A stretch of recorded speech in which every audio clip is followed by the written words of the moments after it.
How's going guys, welcome to the channel. In this video we are gonna see, what if Naruto was the ruler of life, death and got harem? Huge shout out to Angel of Despair1 for this story. If you wants to see awesome fanfiction like this, don't forget to subscribe. Now let's get into the video. Morp Dive massively multiplayer online role-playing game Yggdrasil. In 2126, it was released by a local Japanese producer and is a sensory-based MMO. By using a sensory-based dedicated console, you could link up your 5 senses and play a game in which you feel as if you are in reality. This system was born in 2079. The first aim was the military, and then it was developmented for the field of medicine, but the cost was high. It was then simplified after 10 years, and now every home has it. Although techniques created by net shops and tourist sites were used to lower the development costs, it still took 15 years before the first Morp was born. One of the reasons why the Morp Yggdrasil was better than any other was because of the amount of data. The choice of characters diverged from the basic humanoid races of humans, elves and dwarfs. You can also be a goblin or an orc, which both are part of the demi-human race that boasts better abilities than the humanoid races, although their appearance are unsightly. Lastly, races that possess a variety of monstrous abilities but suffered from penalties in other aspects, the heteromorphic races. In total, there were 700 of such races. In addition, the number of classes, both basic and advanced, can be summed to about 2,000. Naturally, the basic classes made of half of those, it was that large of a quantity. And if you satisfied the basic conditions, you could have a taste of multiple ones. The classes could only go up to level 15, and the maximum limit was level 100. No matter what race you were, you could choose more than 7 of them and pile it up. If you wanted, you could have 100 classes. However, you'll be weak. Basically, it was such a large amount of data that it was impossible to create 2 identical characters unless it was intentional. It was at a level where you could still make it more elaborate. By using the creator tools sold separately, you could customize the appearance of weapons and armor, your own appearance, and the settings of your own dwelling. For example, say you have killed a dragon. Money and experience drop as per normal DMMOs. However, this is different. The dropping of money and experience does not change. However, in place of items, crystals containing data are dropped. You could tinker with this data by using the creator tools and make original items. You could also buy appearances within the MMO. By doing this, you could make an unlimited variety of original items. Also, if you were a necromancer, you could turn the corpse of a dragon into an undead monster. Alternatively, if you were a berserking warrior, you could bathe in the corpse's blood and gain a bonus. Classes that could turn dragon bones into golems existed, as well as those that could turn it to medicine. If this was a normal DMMO, the body would disappear immediately after death, so this would provide many advantages to the players. For example, you could make a golem out of dragon bones due to the data. By playing around with this data with the creator tools, you could create your own golem. In addition, you could add your own AI to use for gatekeeping and for transportation. It kickstarted the creator souls of the Japanese, resulting in the following. You could distribute your own data on 2channel or the official homepage. From there emerged people called God's craftsmen. They could do things such as a partnership with the illustrator and make a present of a special appearance. Some used AI to strengthen their creations, others created cat AIs as cute pets. Yggdrasil had changed the way that DMMOs had been up till now, from focusing on battles to explorations. As expected, when comparing a sword made of clear crystal and a sword comprised wholly of iron, the amount of data needed for the exterior is completely different. The amount of data is determined by the resources of the item, such as minerals. So the goal was not only to destroy monsters, but also to search for resources and to explore for new discoveries. Players enjoyed calling themselves adventurers to do such things.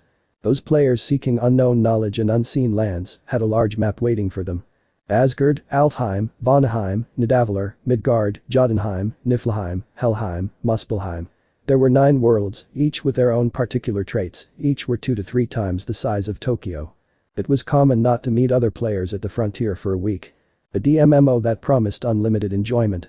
The creators made a famous remark, a DMMO, where strength is not everything, which perfectly embodied the game. With such explosive popularity behind it, it had reached a level of acclaim where Yggdrasil and DMMOs were considered as one and the same in Japan. However, that was from a time long past. The Great Tomb of Nazarick, one of many thousands of dungeons on Yggdrasil. By itself, it was only a dungeon. But behind the Great Tomb of Nazarick, who carved their names into history, it was the base of the most infamous guild in all of the 9 worlds. Ainzul Gown. In its prime, the great underground tomb of Nazarick had once been attacked by the largest invading force ever assembled in the game's history. Once, there was a union of 8 guilds with players and NPCs, totaling up to 1,500 people. It was the first time in the server that such a large group of people aimed to get to the lowest floor. Then, they were all wiped out. It was a place where such a legend was born. However, the level of monsters were not particularly high. According to the rules, at best the monsters were at level 30. The level cap in Yggdrasil was 100, and since a third of the 1500 people were at that level, they should not have been much of an enemy. On the contrary, they should have been able to tear through them like paper. However, the characteristics of the undead that appear there can heal by negative damage and get damage by positive energy. They are also unaffected by instant death attacks and mental attacks as well. It is a strategy that takes advantage of it. The negative damage spread across the floors by about 1 point and reduces the area effects on positive energy while still allowing recovery magic. In addition, there was a transportation trap system that could divide a party. That wasn't the only trap, as there were many other types strung up all over the place. Traps that blinded people and ones that poisoned the air, all for the sake of blocking the path of the adventurers. Also, coupled with the typical undead of zombies and skeletons, original monsters could be used and is one of the major factors of the crushing defeat. While having the appearance of a bloated zombie, the plague bomber detonated itself and dealt negative damage and healed nearby undead. The ghost could pass through walls and had a specialization in hit and run tactics to touch you with their weakening touch and deal damage. The screaming banshee had the ability to instantly kill anyone who hurt it or deal mental damage. The Deathborn totem had the appearance of tens of skeletons merged together and could attack multiple times. There were tens of other undead races that waited elsewhere, all were capable of sending chills down your spine. Of course, all the enemies were comprised solely of undead, but it still was not easy to cope with them. Elementals, vampires, ghouls, demons, devils, hybrids, divas, angels, flugels, dragons, spirits, gods, valkyries, demon kings, demon gods and dragon gods appeared more frequently than summons. Summoned monsters could be specifically chosen to be disadvantageous to the opponent. In a nutshell, you could choose those with fatal special abilities. Naturally, the deeper you go, more difficult monsters would appear. It was a wall of monsters so thick that you could not even imagine how much resources were spent for it. The Great Underground Tomb of Nazarick had once been a 6-floor dungeon, but it had been dramatically altered after Angel Gaun took control of it. Currently, it was a 23-floor dungeon, and each floor had its own unique theme. The first to third floors were modeled after a tomb. They consisted of the subterranean burial chambers where several dozen undead wander around in the darkness. The fourth floor was an underground lake located within a cavern. In the past, before Angel Gaun's conquest of the tomb, the boss of this floor was a giant white bat. The fifth floor was a wide area filled with numerous icebergs. Weather phenomena, including cloud and snow, are present here. There used to be an area penalty that caused slow and inflicted ice-type damage, but it was turned off to save costs on maintenance after the teleportation. The sixth floor was a rainforest about 200 meters in height. Created by Blue Planet, a fake sun, as well as a fake sky, exists on the ceiling, reproducing the day and night cycle that changes according to the time of day. This floor boasts the third widest area in Nazarick. It is 4 square kilometers wide, and the center has a large lake. Most of the area is not a forest, but a jungle, and plains only take up a 20th of the area. The 7th floor contained crimson lava flowing like a river, with numerous bubbles in these currents bursting as they reach the surface. This place, which is thoroughly inimical to the living, perfectly fits the description of a hell world. In the past, before Angel Gaun's conquest of the tomb, the boss of this floor was a lightning-breathing dragon. The 8th floor was a wasteland guarded by the most powerful NPCs. Capture of the 8th floor means that Angel Gaun's chances of victory were very low. The 9th floor was only clouds with a single spear composed of uncountable diamond facets that shimmer with a brilliance indescribable beauty standing in the middle of the floor. The 10th floor was a forest with a shrine in the middle of it called the Inari Shrine. The 11th floor was plain grass field that had a mountain in the middle of it called Mount Olympus. The 12th floor had the shape of a pyramid, 800 meters in height with 4 smaller floors, each being 200 meters in height and making it the second largest floor in the Great Tomb of Nazarick. The 13th floor was just a jungle. The 14th floor was just a temple. The 15th floor was a flat asteroid-like mass that had a top surface and a black mist surrounding it. The 16th floor was an empty space that had 6 floating islands, and each island had its own unique theme: the main island, Lush Island, Lava Island, Ivory Island, Desert Island, Skull Island, making it the largest floor in the Great Tomb of Nazarick and the largest floor in all of the guilds off Yggdrasil. The 17th to 21st floor were modeled after the hells of different religions: Limbo, Tartaros, Purgatory, Hell, Naraka. And the 22 and 23 floors were the realm of the gods, in other words, the home base of Angel Gaun, which had ranked among the top 10 of Yggdrasil's thousands of guilds. In a game where anyone could be anything, there were a variety of ways to play. Some players were explorers, reaching the deepest and darkest unknowns. Some were merchants, selling in-game material for money. Some were roleplayers, immersing in a fantasy persona. But those were all things of the past now. Now, only a lone figure remains. Madara Uchiha, an humanoid of the highest order immortal human sat in his throne, a chair devoid of life, befitting his position as the highest in the guildmaster. He held onto a golden staff, intertwining 7 snakeheads looking outwards, each gnawing on a gem equal in value the guild weapon. Despite his luxurious god-level, crimson-plated armor item and all of his other extravagant items, his eyes held a sorrowful look in them. Lost in his thoughts, Madara lifted his gaze and stared at the 2 NPCs closest to him. In his right side there was a girl, who had a geometrical pattern of light resembling a halo on her head. She wore a long skirt with her midriff completely exposed, and adoring her head were 2 fluffy wing-shaped ears. A golden iris surrounded her cross-shaped pupils. From her waist appeared wings that radiated a faint glow, and that by an aerodynamic point of view, were too small to allow the body to float. To call her beauty reincarnate would be a complete insult to her. In his left there was a beautiful woman who wore a pure white dress, and the faint smile on her face was that of a goddess. In stark contrast to her dress, her hair was a flowing, lustrous jet black that reached down to her waist. Although her golden eyes and vertically slitted pupils were somewhat odd, apart from those she could easily be considered a world-class beauty. However, a pair of curled horns sprouted from the sides of her head. In addition, a pair of black feathered wings emerged from her waist. Perhaps it was because of the horns, but her divine smile seemed like a mask that concealed her true feelings. She wore a golden necklace that patterned after a spiderweb. It extended from her shoulders down to the tops of her breasts. Her slender wrists were covered in a pair of luster silk gloves, and in her hand, she held a strange weapon that looked like a wand of some sort. It was roughly 45 centimeters long, and a black orb hovered at its end, floating lightly in the air, but holding its position at the end of the wand. Madara had not forgotten either of their names. These 2 were the overseers of the floor, guardians of the great underground tomb of Nazarick, Albedo and Gibril. Albedo was in charge of the 7 NPC floor guardians, from 1 to 8th floor. And Gibril, his creation, was in charge of the 13 NPC floor guardians, from 9th to 21 floor. In other words, these 2 were the highest ranked characters in the great underground tomb of Nazarick. Because of that, they were permitted to await orders within the throne room, in the deepest reaches of the tomb. However, Madara turned a sharp look on Albedo. I knew there was a world-class item here, but how is it that there are 2 of them here now? In Yggdrasil, there were 216 ultimate items in the game, known as world-class items. World-class items possessed unique abilities, and some of them were so balance-breaking that they could even request changes to the game's rules by the developers. Of course, not every world-class item possessed such insane power. Even so, a player who possessed even a single world-class item would be catapulted to the highest echelons of fame in Yggdrasil. Ainzul Gown possessed 26 items of them, the most of any guild. Even that was far in excess of any other guild. The guild in second place only possessed 3 such items. Madara stared openly at Albedo, who stood by his left side. Though he had entered this room before, he did not recall her eyes tracking him in his memories. What kind of backstory was she designed with?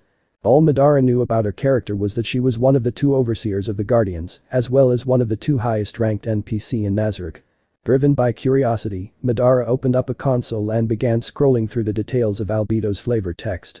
A flood of densely packed characters filled his vision. It was like reading an ancient epic poem. If he took his time to read it in detail, he would probably still be reading until the game ended. Madara felt like he had stepped on a landmine. He wanted to punch himself for having forgotten that Albedo's creator was obsessed with this sort of thing. However, since he had already opened it, he had no choice but to abandon his resistance and continue scrolling. He didn't even skim the text for the important points, he simply scrolled to the bottom as fast as he could while looking at the title. After skipping past vast expanses of text, Madara's mind settled on the last line and froze. She is a bitch. He could not help but stare. What does this mean? A quiet cry of disbelief escaped Madara's lips. He looked the words over several more times, eyes filled with suspicion, but in the end, he could not find any other meaning to them. After several rounds of thought, he could only come to the conclusion he had started with. A bitch, it must be an insult of some sort. Each of the 41 guild members had designed their own NPCs, so he could not understand why anyone would want to treat the NPCs they had designed themselves in this manner. Perhaps he would understand why after reading that long essay of flavor text. However, there were guild members who would come up with these unconventional designs. Albedo's designer, Tabula Smeridina, was one of those people. Ah, is this what they call Gapmo? Tabula-san, even so isn't a backstory like this far too much? Madara could not help but think that all the NPCs made by everyone were an inheritance of the guild. Designing one of the two highest ranked NPCs, albedo in this manner made him think the Tabula Smaragdina was beyond saving. HMPH. Would it be fine to change an NPC's backstory based on a personal decision? After thinking about it for some time, Madara came to a conclusion. Should I change it? Currently, with a guild weapon in his possession, Madara could be said to be the master of the guild. It should be alright to exercise the guildmaster's authority he had never used before. Madara's doubts vanished like mist as he steeled himself to right the wrongs of his guildmate. He extended the staff of Angel gown that he was holding. Normally, one would need developer tools to change a character's backstory, but through his power as guildmaster, he could directly access her settings and edit them. After some action on his console, the bitch line vanished. Well, it should be like that. Madara thought a bit more and looked at the gap in albedo's flavor text. I should probably fill that up or maybe not. Madara closed the menu and sat on the throne, scanning his surroundings with eyes, and he gazed into the NPCs before him. 48 NPC maids lined up in 2 rows, 24 on one row and 24 in the other. But they weren't normal maids. They were designed for combat with metallic braces lining their uniforms, colored in silver, gold, and black. There were traces of white accents, and they all wore frilly headpieces, the type only given to those of a high class. But other than that, each of their attires altered from the next. They had differing hairstyles and held onto weapons that fit their classes and strengths. A single striker in a French roll, a war cleric with twin braids, a battle mage in a ponytail, an assassin with rolled curls, a shooter with a straight cut, and an exorcist with a chignon and many others, but if it would be one thing that differs them from each other, except from their hair color, face, height, beauty, then that would be the symbols that they had on their foreheads, armbands, and in their back. The 24 battle maids on his right had the sun symbol, while the 24 ones in his left had the moon symbol. Sebastian, an aged man, with white facial hair and dressed in a black suit with white trims, was positioned in front of both sun battle maids and moon battle maids. His sharp face held eyes searching for justice. With the lore to fill the role of a land steward, he was full of dignity. He was the direct superior to the Pleiades battle maids, and the leader of both sun battle maids and moon battle maids, as well as all other manservants and butlers in the tomb. He was the head butler of the great tomb of Nazarick. Together, the 49 of them were designed as the last line of defense. Anything beyond the 22nd floor they were stationed was left to the guild members to defend. Unfortunately, even with the legendary raid, those 49 NPCs remained unused, never to sate their desire of carrying out their duties to eliminate invaders. Yet no one doubted their combat prowess. An Yggdrasil gear was determined by the amount of data stored within. Though special rarities existed, such as the guild weapon, there were only 8 general rarities of items a player could create. Low, middle, high, superior, legacy, relic, legendary, and divine. As long as they collected materials with enough data capacity, it was possible to create any effect. Naturally, beginners started with low-tier items, but even if one played forever, it was impossible to guarantee the drop rates of materials for a full set of divine gear. It wasn't released to the forums, but the members of Angel Gown discovered that the fewer people set for a party, 6 being the max, increased the drop rates of monsters. In other words, they found a way to farm divine class materials. In all 23 floors of the tomb, there were multiple level 100 NPCs, particularly the Floor Guardians NPCs, designed to maximize their ability in the floor's environment. Every NPC that leveled 100 had been equipped with a full set of divine class items, specifically made for their build. The only exception to this was the Pleiades battle maids, as well as the Sun battle maids and Moon battle maids, and some other NPCs in each floor. Although they weren't level 100 NPCs, they all had a full set of divine class items. As sisters, they were created to perform better if they fought together, specializing in classes that covered the other's weaknesses. Even without Sebas, they alone could fend off multiple level 100 players. Madara reminisced of the many adventurers they went on to bring this tomb to what it is now. Solo raiding a dungeon. Attacking another base for an item they found. Even nearly being wiped out by the game's highest monster type. World enemies. Amidst his thoughts, Madara raised his left hand to check the time. 23:55 and 48 seconds. He was just in time. In all likelihood, the GMs were probably flooding the public channels and setting off fireworks. Madara, who had put his heart and soul into this place and cut off all contact with the outside world, was unaware of that. Madara leaned against the back of the throne and slowly raised his head to look at the ceiling. He believed that even on the last day of the game, some invaders might come to Nazarick. He would wait for them. He would accept any challenges in his position as guildmaster. He had sent emails to all the guild members, but only a few had come. He would wait for them. He would welcome his comrades back in his position as guildmaster. A relic of the past, huh? Madara sank into thought. Although the guild now was just an empty shell, he had enjoyed his time with it. He turned his eyes to look at the huge flags hanging from the ceiling. There were 41 of them in total, the same number as there were guild members. Each of them displayed the personal symbol of each guild member. Madara extended a finger and pointed to a nearby flag. That flag represented the strongest player in Angel no in all of Yggdrasil. A flag with the symbol of the Uchiha clan on it. Mine. He then pointed his finger to the flag closest to him. Touch me. He was the one who had started the guild and the one who had gathered the original 9. His finger moved faster than before as he shifted to the flag which belonged to one of the 3 female members of Angel Gown. Ikubukuchigama. Lamanga. Perorancino. Perihero. Blue Planet. Elberdale Nodal. Arnott. Bell River. Variable Talisman. Narada. Nubo. Dinjiro. Yamaiko. White Brim. Kinito Mo. Fabulous Smaragdina. East King Mekangawa. Tigris Euphrates. Temperance. Suritan. Enkoramaki Machi. Shijutan Suzaku. Lucifer. Coup de Grace. It did not take long for him to name all 40 of his former comrades. Their names were still branded deeply in Madara's brain. He sprawled tiredly on the throne. Yeah, it really was fun. He hated to admit it, but it had been really fun. He hadn't had this much fun since the time when he and Hashirama were still children talking about their silly dream. He enjoyed every moment that he spent with his guild mates. The time on his watch read 23:57 and 50 seconds. The server would shut down at 0 o'clock. There was little time left. The virtual world would end and he would have to go back to reality the next day. That was only natural. Nobody could live in a virtual world, which was why everyone had left, one by one.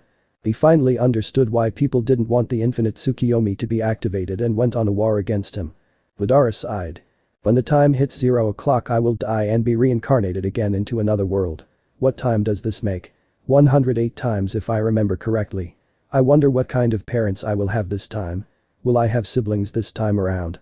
I don't care where I will end up to, but since these 15 last reincarnations I have been reincarnated into normal worlds, I really hope this time around I will reincarnate into a world where someone can give me a challenge. 23:59 and 35 seconds. 23:59 and 36 seconds. 23:59 and 37 seconds. Madara set his watch to count out the seconds. 23:59 and 47 seconds. 23:59 and 48 seconds. 23:59 and 49 seconds. 23:59 and 50 seconds. Madara closed his eyes. 23:59 and 58 seconds. 23:59 and 59 seconds. The countdown finished. He waited for the curtains to fall on his fantasy world. He waited to gain awareness inside his soon-to-be mother belly. 0 o'clock. 0 o'clock and 1 second. 0 o'clock and 2 seconds. 0 o'clock and 3 seconds. What is this? Madara opened his eyes. What's going on? The time was right. He should have been forcibly logged out by the server shutdown. 0 o'clock and 38 seconds. It was definitely past midnight. The clock could not have gone wrong because of a system error. Confused, Madara looked around him, searching for any clues in the vicinity. Could it be they delayed the server shutdown? Or had they extended playtime as a form of compensation? Although numerous reasons appeared in his mind, they were all far from the truth. However, the most likely reason was that an irresistible force had cropped up and extended the server shutdown time. If that was the case, the GMs would have made an announcement. Madara hurriedly worked to reopen the message panel he had closed and then he stopped halfway. There was no command console. What on earth happened? Madara was filled with suspicion on the inside but showed no such signs on the outside. So he decided to call on other means.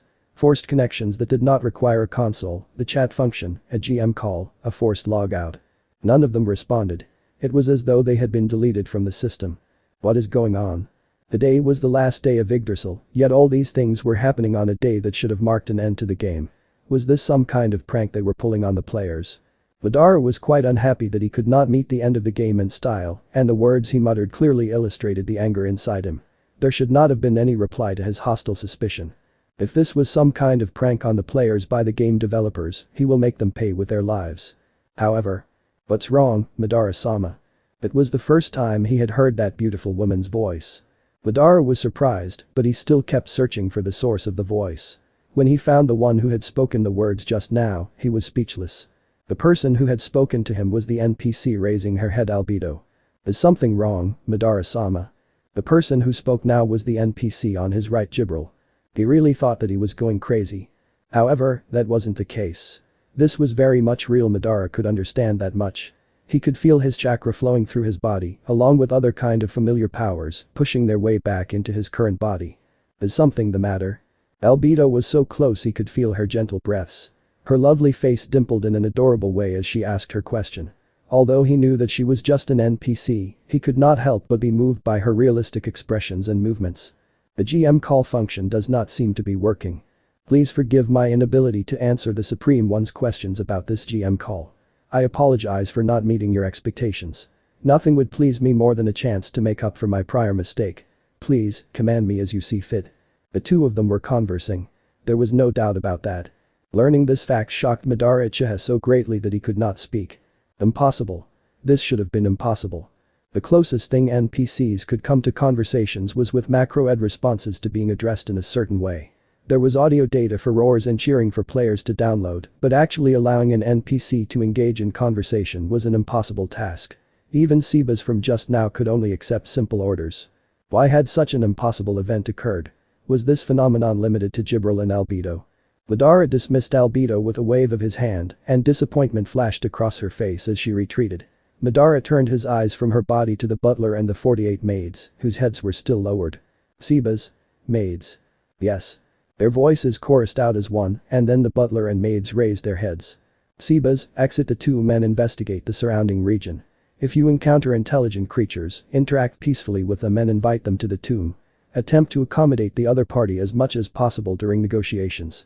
Do not stray more than 1 kilometer from the tomb and avoid unnecessary combat. Understood, Madara-sama. I will do that immediately. An Yggdrasil, NPCs made to protect a guild base, could not leave it under any circumstances. However, it would seem this ironclad restriction had been overturned. No, he could only be certain of that once Sebas returned. Select one of the Pleiades and use message to order the assassins on the 16th floor and 50 Flugels to accompany you. If battle begins, order the Flugels to get on formation and use Heaven Strike. That should give you enough time to get back inside the tomb. That was simply the first step. Madara let go of the staff of Angel gown. The staff did not fall onto the ground but floated in the air as though someone were still holding it. This was in complete defiance of physics, but it was a common sight in the game. There were quite a few items in Yggdrasil which would continue floating in the air when left unattended. The aura of tormented spirit seemed to cling to Madara's hand as he let the staff go, but Madara paid it no heed. He was long since used to that sight or not. Thinking that the macro command would have already been built in, Madara snapped his fingers and deactivated the aura. There was one more thing he wanted to confirm, in addition to his own abilities. He wanted to be certain of his authority. He had to know whether his powers and privileges as the guildmaster of Angel gown still existed. Until now, all the NPCs he had met were loyal to him. However, in the great underground tomb of Nazarick, there were several NPCs with levels equal to his own. He had to make sure they were still loyal. However, Madara glanced at the kneeling Sebas and the maids, then at Albedo and Jibril besides him. Albedo was smiling. It was a beautiful smile, but it seemed to be concealing something else behind it. As he wondered what that something else might be, unease crept through Madara. The NPCs were loyal to him, but would they stay that way? If this were in the real world, subordinates would no longer be loyal to superiors who constantly screwed up. Would the NPCs be that way as well? Or was it that once they were programmed to be loyal, they would stay that way forever? If their loyalty to him wavered, how should he regain it? Rewards. There was vast wealth in the treasury. Although it pained him to expend the treasures left behind by his former comrades, they would probably understand if it was for the sake of Angel gown. The question would then be how large of a reward he should give. In addition, was he superior to others by virtue of being high-ranked? But what criteria could he use to quantify his superiority? He was not clear about that yet. He had the feeling that as long as he kept this dungeon going, he would eventually come to understand these things. Or did that mean power? He opened his left hand and gripped the staff of Angel gown that sailed into his grasp. Overwhelming power. The 7 gems set into the staff gleamed brightly, as though imploring their master to use their colossal might. Forget it, I'll take my time to think about that later. Madara released the staff he held, and the wavering staff fell to the ground, as though it were angry at him. In any case, as long as he acted the part of the leader, they would probably not raise their hands against him right away. Be it among animals or humans, enemies would probably not attack if their intended prey did not reveal any weaknesses. Pleiades. Other than the maid selected to accompany Sebas, the rest of you will head to the 22nd floor and repel any invaders from the 21th floor. As you with, Madara-sama. The maids behind Sebas acknowledged his orders respectfully. Now, go. Understood, my master. Once more the chorus of voices rang out. Sebas and the maids bowed once more to their lord who sat upon the throne, then stood and left simultaneously. The giant doors opened and then closed again. Sebas and the maids vanished beyond the doors. It was good that they had not replied with a no or something similar.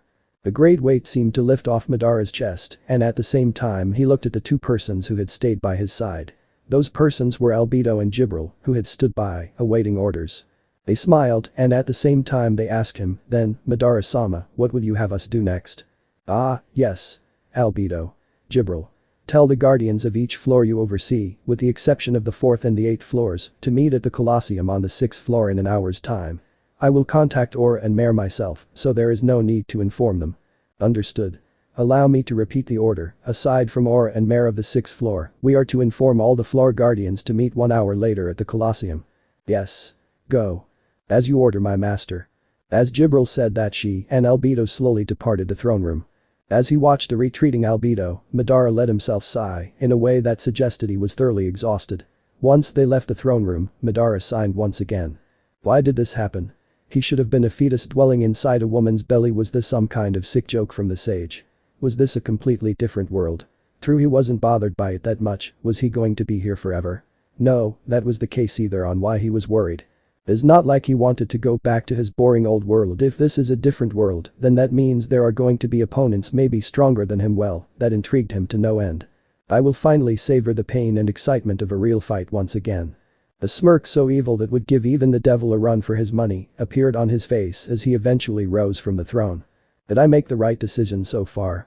Madara asked himself as he watched Aura and Mare, the twin dark elf children who guard the 6th floor, tangle with the primal fire elemental he summoned with the staff of Ainzul Gown. Aura's whip twirled and snapped around her like a champion lion tamer, using it both to attack and defend. Mare remained close behind, being a magic caster and all. Mare would protect his sister from incoming flames and then buff her attacks when she switched to the offensive. Aura Bellafiore and Mare Bellafiore were created by Byukubyukuchigama-san, the sister of his comrade Purorencino-san. I always thought that she tried to model her creations after the two of them, but Purorencino told me that he would never dress that way. That way, he meant the fact that Mare, the young elven boy, was in fact wearing a skirt. It turned out that Byukubyukuchigama-san simply liked traps. By the looks of Aura, Byukubyukuchigama also seemed to like reverse traps as well. With a stylish white pantsuit and a red leather vest, you honestly could not tell Aura was female, save for the modest swell at her bust line. That's not exactly what the problem is now, is it? He reset his derailed train of thought. The NPCs are alive. The game is real. Madara-sama. The gruff manly voice resounded in his head after a shrill beeping noise, interrupting his thoughts. It seemed that the message spell still worked after all, but only in limited form. Ah, Sebas, what do you have to report? I have completed my surveillance of the surrounding area. If you wish, I will announce the results to you. Hold off on that for now. Madara nodded, though he only now realized that he can't see him. I have called for the floor guardians to assemble in the Colosseum on the 6th floor. You may explain what you have found then. Return to Nazarick. Understood. As the Supreme Being commands. Sebas spoke with veneration, and Madara could bet money that Sebas was bowing on the other end. The message cut out with a similar beep, leaving him to his thoughts.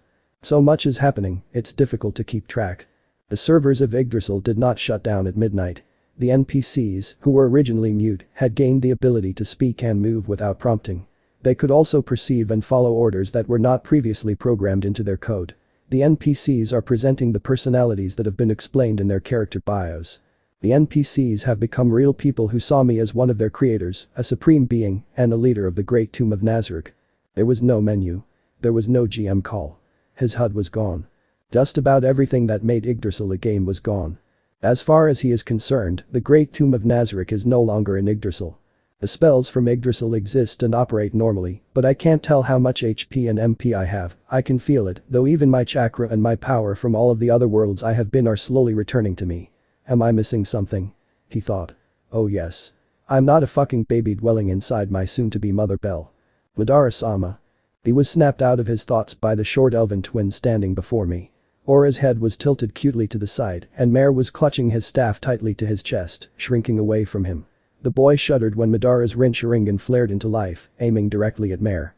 "I see you made swift work of a beast of that level, Aura, Mare." Madara announced proudly, as if his own child had succeeded in something difficult.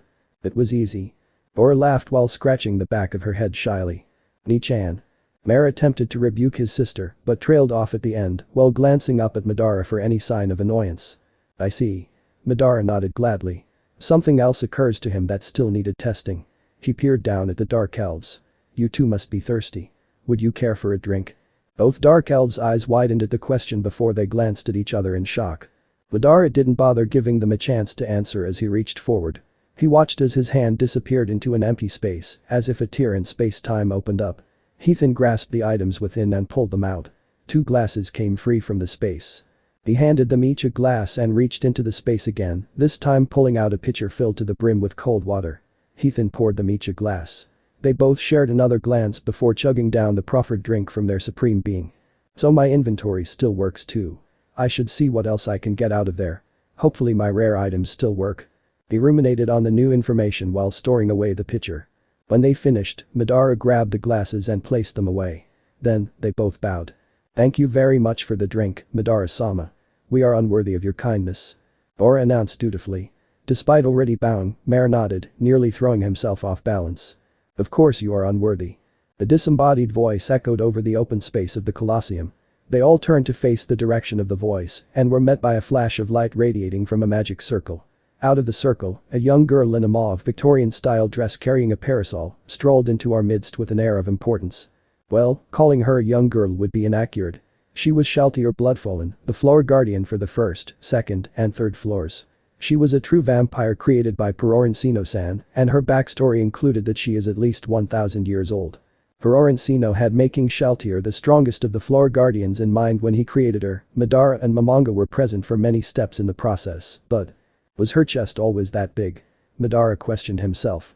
Shaltier twirled her parasol as she gave a sidelong gaze over at the Dark Elf twins. Placing a delicate pale hand over her fanged mouth, she continued. "Someone as boorish and unrefined as you could never even dream of being worthy of Madara-sama's kindness." Aura's face twisted into a snarl. "What was that, Goth Loli? Don't call me that in front of Madara-sama, you damned beast girl." Shaltier tossed her parasol and trudged angrily up to Aura. The two girls butt heads, literally. Their foreheads are touching and I could see sparks flying between their eyes. They also seemed to be growling like feral dogs contesting over a piece of scrap meat. Mare stood off to the side, waving his hands frantically shouting, "Ni-chan. Shaltier-sama. Madara-sama is watching." He danced around them in a worried panic, trying to stop their bickering. "It's exactly like it was back then. Bukubikuchigama, Purorin Sino, it's like watching the shouting matches you two used to have in the guild hall." Bukubikuchigama and Purorin Sino were siblings. They were always fighting with each other, though most of it was probably out of frustration. Bukubikuchigama was a famous voice actress who had a lot of different jobs. Purorin Sino enjoyed marriage, some to which his own older sister offered her services. Needless to say, he was pretty miffed when a company he admired would announce that his sister would be playing a character or two in their games. Things haven't changed much at all. Even though Madara missed them, it seems they left pieces of themselves behind for him to enjoy. Just as their creators would go off on one another, the creations were squabbling like children. "I wonder how they see me. We've never spoken or interacted, but they carry on as if this sort of thing is normal. They all have expectations of me, but I am unsure of how to deal with them. Maybe it has something to do with their backstories." He made a note to check later if he could still access character bios. "What? Arakus?" The inhuman voice came just as Madara was reminiscing about the past. The strange, monotonous voice finally silenced the two of them. As he turned to look at the voice's origin, he saw a heteromorphic being shrouded in chilled air. It stood 2.5 meters tall and resembled a bipedal insect. It looked like some fiend had melded a praying mantis and an ant together. It had a tail that was twice as long as its body, and it was covered in sharp spikes which resembled icicles. Its powerful-looking mandibles looked like they could sever a man's arm in a single bite.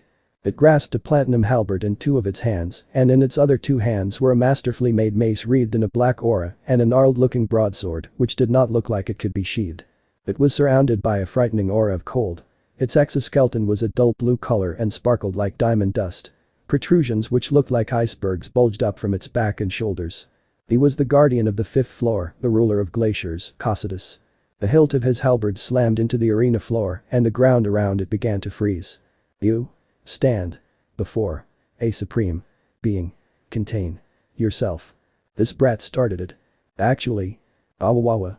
Shaltier and Aura locked gazes while Mare panicked from the side. Madara could not hold it in any longer and addressed the two of them. Shaltier, Aura. Playtime is over. The two of them shuddered in shock, then lowered their heads simultaneously. My sincerest apologies. They said in unison. Madara magnanimously accepted their apologies with a nod. Then, he turned and said, Cocytus, you've come. I came. Immediately. Upon receiving your summons. Madara-sama. The water in the air froze with a crackling sound as it made contact with the white vapor puffing out of Cocytus's mouth as he spoke. This cold was every bit as frigid as the primal fire elemental was hot. Anyone standing near him would suffer the effects of the lowered temperature and they might even sustain frostbite. However, Madara did not feel anything. The fact was that everyone here was resistant to fire, cold, and acid attacks, or had some way to deal with them. You must have been very free with no intruders around, no. Indeed. The clacking from his lower mandibles sounded like the threatening noises of a wasp. However, Madara had the feeling that he was laughing. Even so, there are still things which must be done. So, I was not free at all. Oh? Things that had to be done. What things were these, may I ask? Training. In order to be ready to deploy at any time.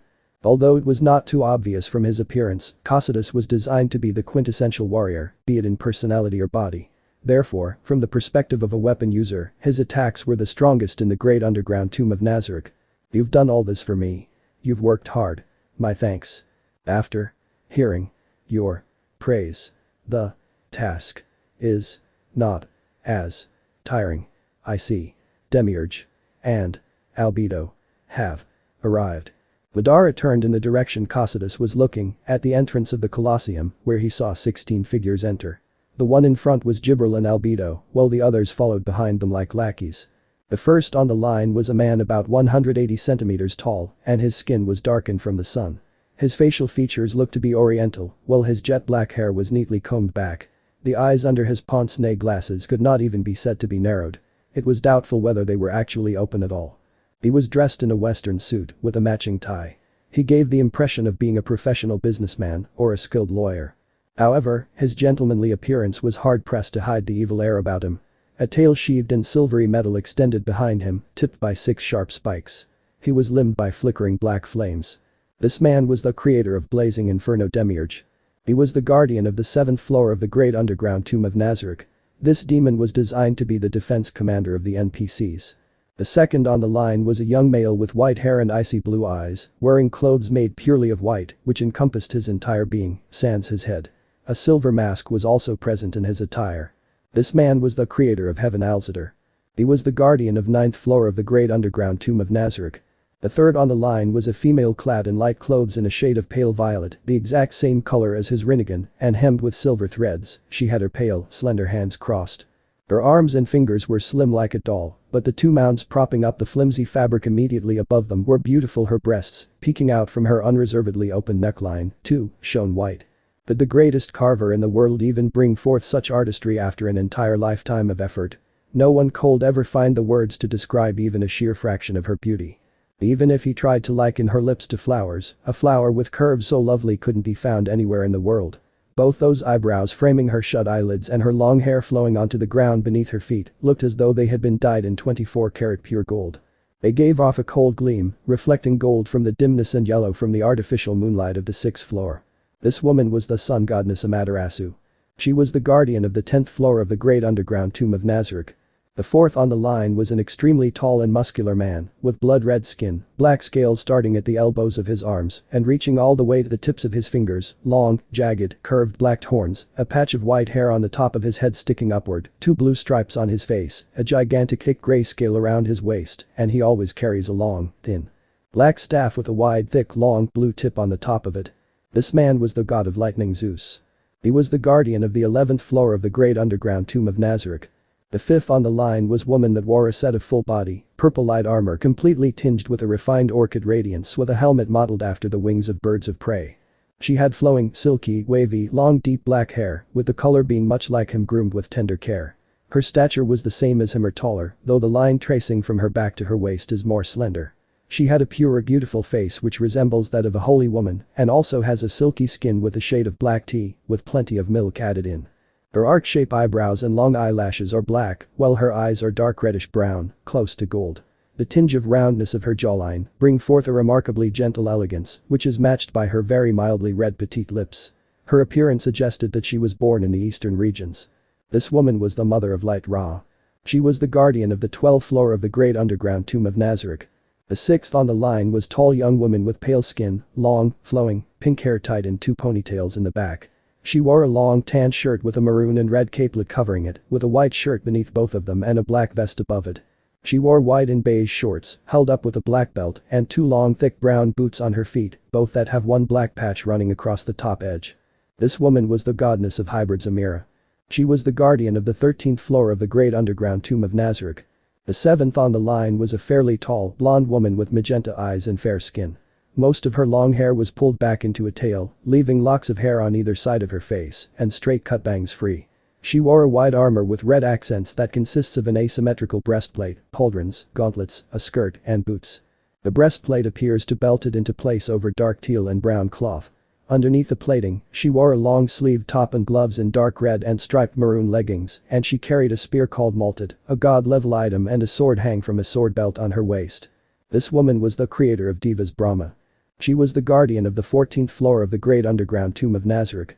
The 8th on the line was an elderly man with long grey hair and a matching beard. He wears a gold and white monocle over his left eye, without the addition of the chain. Odin wore a robe, which was short and blue with a gold lining on the top and bottom of the collar, the sleeves of the robe, and at the front of his robes, all the way down to the bottom of the robe. The rest of his robe was white with matching shoes. He also wore a golden and black hat, which was sectioned off into 5 mini-sections that sport either the color black or gold. The top, middle, and bottom was gold, and the sections in black are below and above the middle one. The black section featured blue orbs at the ordinal points. North, east, west, south etc., and between the blue orbs are red dots. This man was the god of war Odin. He was the guardian of the 15th floor of the great underground tomb of Nazarick. The 9th on the line was a tall young man in his early 20s with pale skin, purple eyes, purple lips and white hair. He wore tight black leather clothing and possessed 2 sets of red wings. 1 small pair and 1 large pair. His right arm was completely black and dragonic while his left hand was normal. 2 small horns crown his head, while a pair of curving horns extend from just above his ears to guard his cheeks and neck, and just under his left eye is a pair of small tattoos resembling tear stains. This male was the Dragon of Dreams Great Red. He was the guardian of the 16th floor of the great underground tomb of Nazarick. The 10th on the line was exceptionally short compared to the others, about Mare's and Aura's height, with messy blonde hair and a pair of emerald eyes. He also lacked facial hair, further accentuating his adolescent appearance. Regardless of his stature and youthful looks, he was relatively muscular, possessing an array of well-developed abdominal muscles. He wore a white full-body leotard, golden boots, and gauntlets, and 2 long claw-like protrusions coming out of a dark matter accumulated on his back. He also had several black marks around his body, including a dragon symbol on his shoulder. This man was the destroyer Meliodas. He was the guardian of the 17th floor of the great underground tomb of Nazarick. The 11th on the line was young man in his early 20s with black hair and streaks of red and gold, as well as golden eyes with black sclera. He was finely dressed in garments like that of a prince. This man was the heavenly king Diablo. He was the guardian of the 18th floor of the great underground tomb of Nazarick. The 12 on the line was a handsome man who seems to be in his early 2020. He had shoulder-length crimson red hair and blue-green eyes. This man was the demon of destruction Surzich. He was the guardian of the 19th floor of the great underground tomb of Nazarick. The 13th on the line was a man that had 3 pairs of wings, one of which was darkened. Dressed in decorative golden armor with partially exposed chest, golden boots and skirt-like cloth wrapped around his waist. His hair was silver, and his head adorned a pair of bull-like horns. This man was the light-bringer Lucifer Morningstar. He was the guardian of the 20th floor of the great underground tomb of Nazarick. The 14th on the line was a humanoid demon that stood over 3 meters tall, possessing a fair complexion, sharp red eyes, and slightly messy black hair, with a mildly unkempt spiky appearance. His body was well built with a muscular torso, thick neck, and toned arms and legs. Though his default form was humanoid in appearance, he possessed several features that are decidedly more demonic, including sharp clawed hands, a pair of yellow ridged horns that curve outwards from beneath his hair along the sides of his head, and large furry goat-like legs ending in thick hooves. He also possessed two large bat-like wings that spanned several times the length of his body. His outfit as the ruler of demons consists of a dark jacket with a gold trim around the seams, the bottom partially open to reveal his waist. He wore short black pants which are the same color as his top, the former of which are tucked into a pair of large dark boots that cover his animal-like calves and feet. Over his clothing he wore a high-collared cape in the same colors as his jacket, fastened at the front with a thin golden chain and held in place by large shoulder pads, bearing a small resemblance to his horns. This man was the king of hell, Satan. He was the guardian of the 21st floor of the great underground tomb of Nazareth. Once they got close enough, they all smiled to Madara and bowed deeply in a straight line with Jibril and Albedo in front of them. It seems everyone is here. Madara-sama, there are two more people who have not yet arrived, said a resonant voice that seemed to pour into one's heart. Demiurge's words were empowered by a passive skill. This skill was called Command Mantra, and it could instantly turn the weak-minded into puppets dancing on Demiurge's strings. However, this skill had no effect on the people present. It was only useful on people below level 40, so to everyone here, it simply sounded good. No. Those two guardians are only to be moved under special circumstances. Therefore, there is no need to call them over at the moment. I see. My allies have not arrived yet. Ora, Amaterasu, Amira, Brahma, Ra and Shaltier froze as they heard those words, and the smile froze on Jibril's and Albedo's face. That fellow is just an area guardian in one of the floors which we are in charge of. Yes. Ora, Amaterasu, Amira, Brahma, Ra smiled stiffly, while Albedo and Jibril nodded vigorously in agreement. Hayayuku, is it? Indeed, it would be good to inform the various area guardians. Then, let the area guardians like Gurren, Artoria, Demon Kings, Progenitors, Dragon Kings and Grant know about it as well. I will leave that task to the various floor guardians. There were two kinds of guardians in the great underground tomb of Nazareth.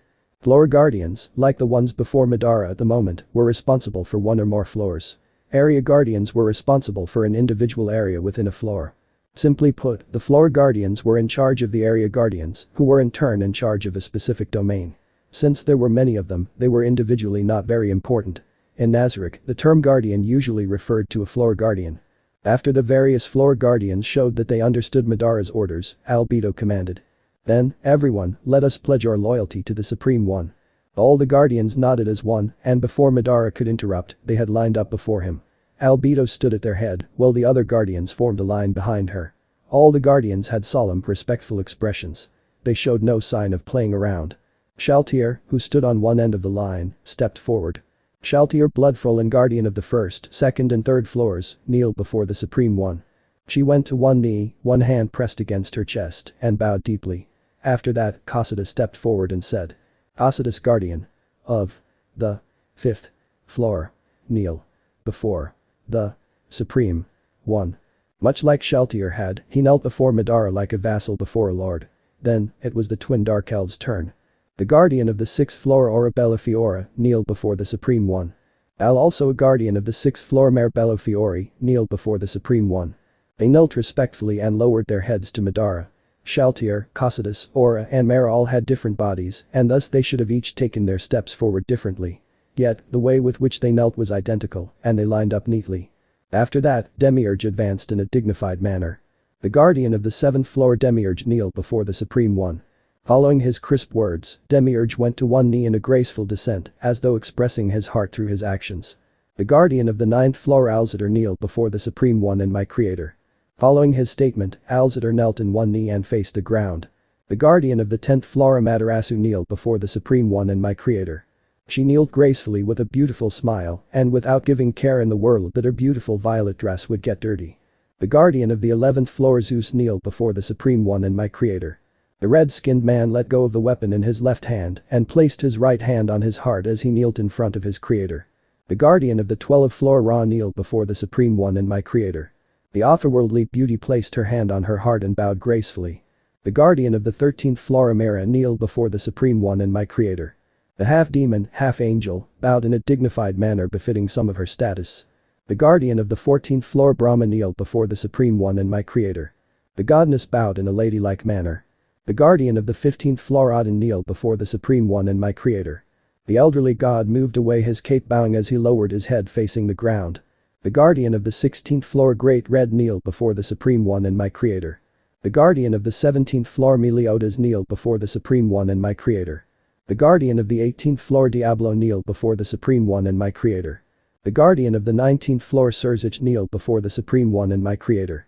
The guardian of the 20th floor Lucifer Morningstar kneel before the Supreme One and my Creator.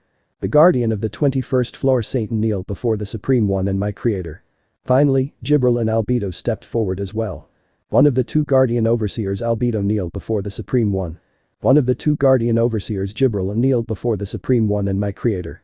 Jibril smiled to Madara and knelt like the other guardians. However, she continued speaking in a high and clear voice as she delivered a report to Madara. With the exception of the 4th floor guardian Gargantua and the 8th floor guardian Victim, all the floor guardians are gathered before you.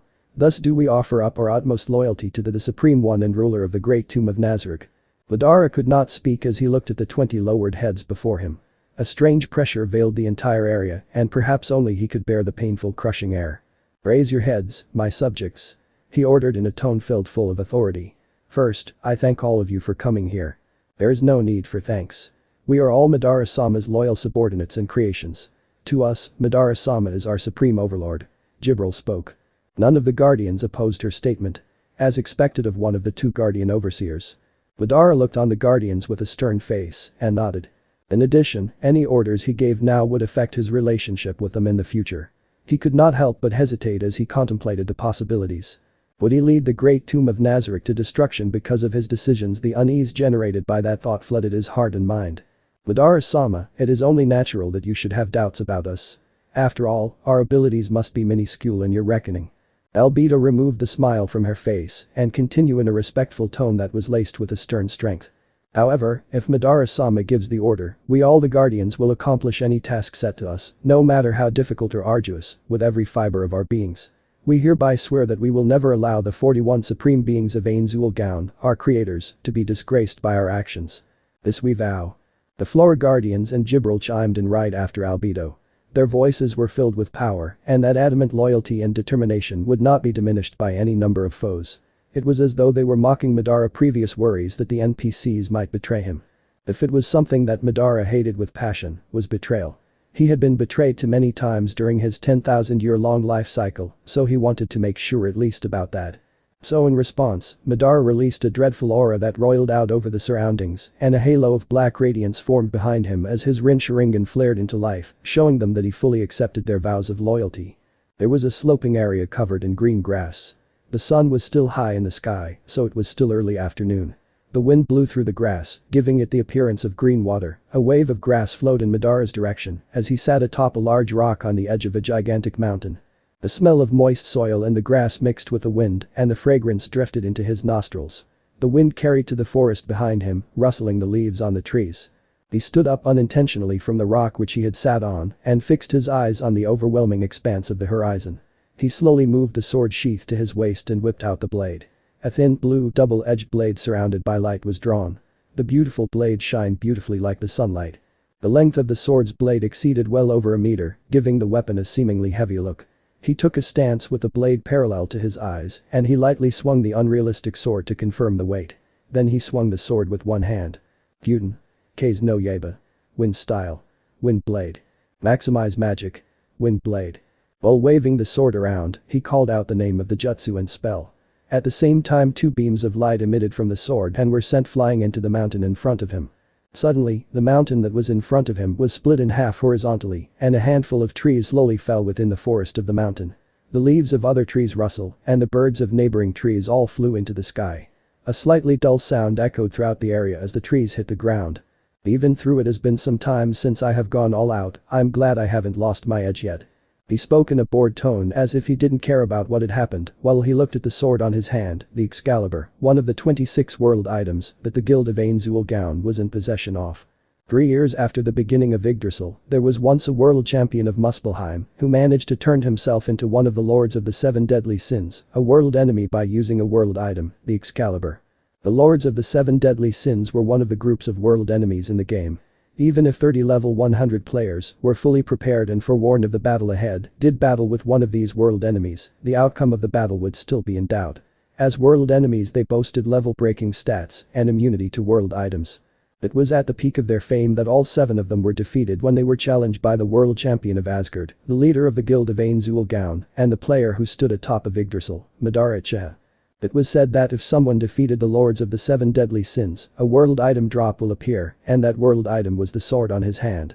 Even through to him that was the most enjoyable PvP he ever had on Yggdrasil. He had to admit that he would have lost if it wasn't for the 25 world items that he had as equipment. Now for the last thing. He raised his shirt and looked under it and saw that the thing that he hated most in his life had disappeared and… The laughter erupted from him. Through one could tell that this laughter was pure of joy and not his usual creepy and scary laughter. It had disappeared. The curse that made him suffer eternally had finally disappeared. The curse of eternal life and perpetual reincarnation that the sage of the 6 paths had engraved into his body had finally disappeared. It had over more than 600 years since the sage placed that curse onto him to atone for his sins for what he did in the 4th Great Shinobi War. Every time he would reincarnate into a different world he would live a lifespan of 100 years and if he died within that 100 lifespan, he would be revived and once he reached his 100th birthday, he would inevitably and unavoidably die and then reincarnated into another world. This cycle of pain and suffering has been repeated 106 times with this being his 107th time, well 108th if included this world that he was currently in. After his 100th reincarnation, Madara had started to grow desperate, trying to return to all of his former worlds and reunite with his loved ones.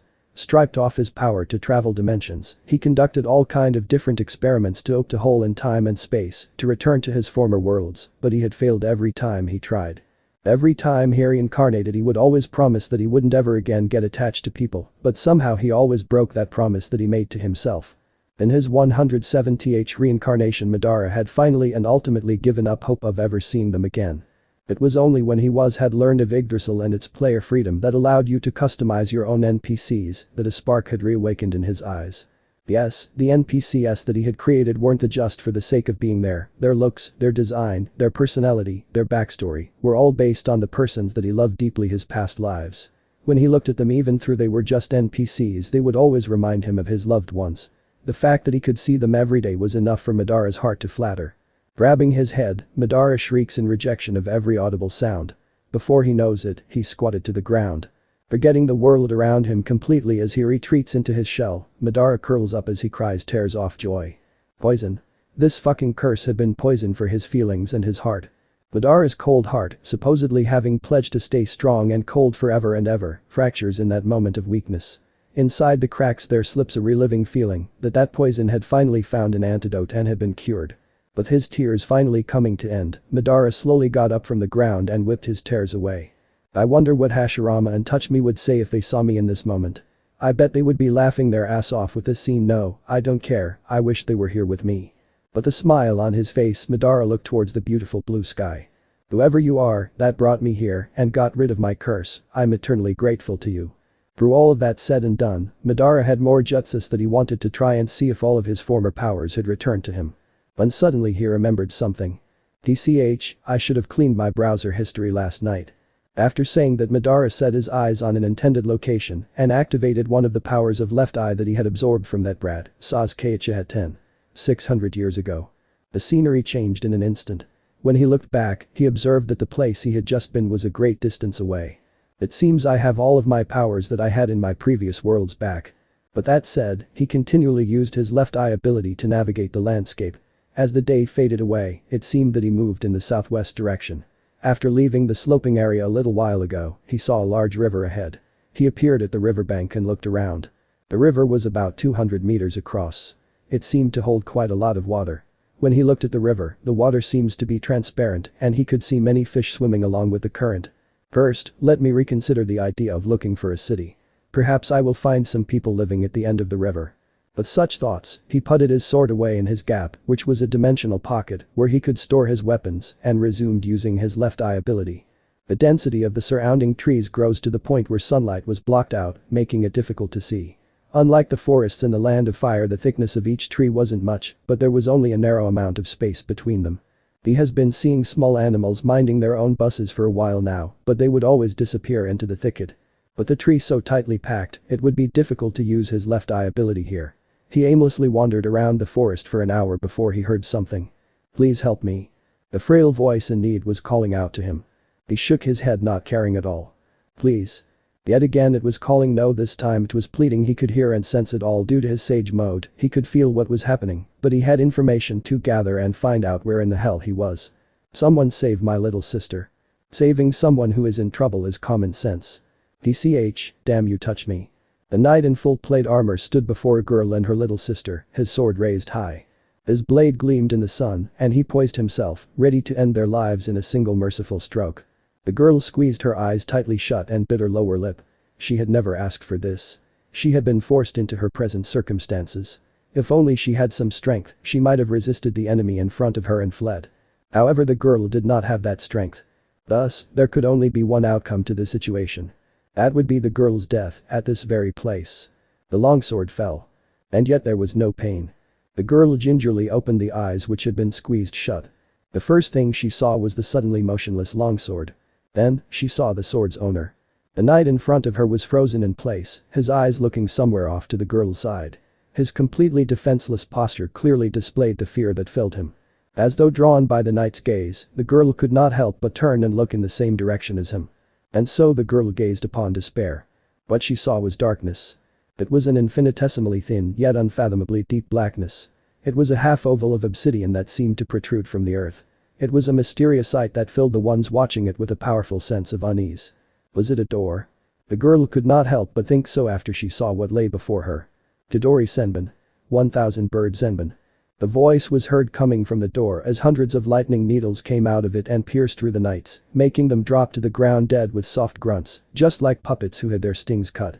The body beneath the armor was charred black and gave off a vile stench. Amazingly enough, the lightning needles never touched the girls, who were shivering at the very sight of the brilliant blue flames. Frightened and disgusted from the sight, she looked away, making her eyes land on the door where the lighting that saved her life came from, and saw a black claw-like hand that seemed to be cloaked in electricity coming out of that shadowy passage. And in the moment that it resolved itself in her eyes. The deafening shriek came from the girl. It was an opponent which humanity could not overcome. Twin points of purplish light burned brightly as the figure revealed itself from shadowy passage. Those 2 points of purplish light coldly scanned the girls and the others present, like a predator sizing up its prey. Within its white claw-like hand it grasped a scythe with golden lines and beautiful gemstones decorating, which seemed divine in nature, yet inspired dread in equal measure. It was like a crystallization of all the beauty in the world.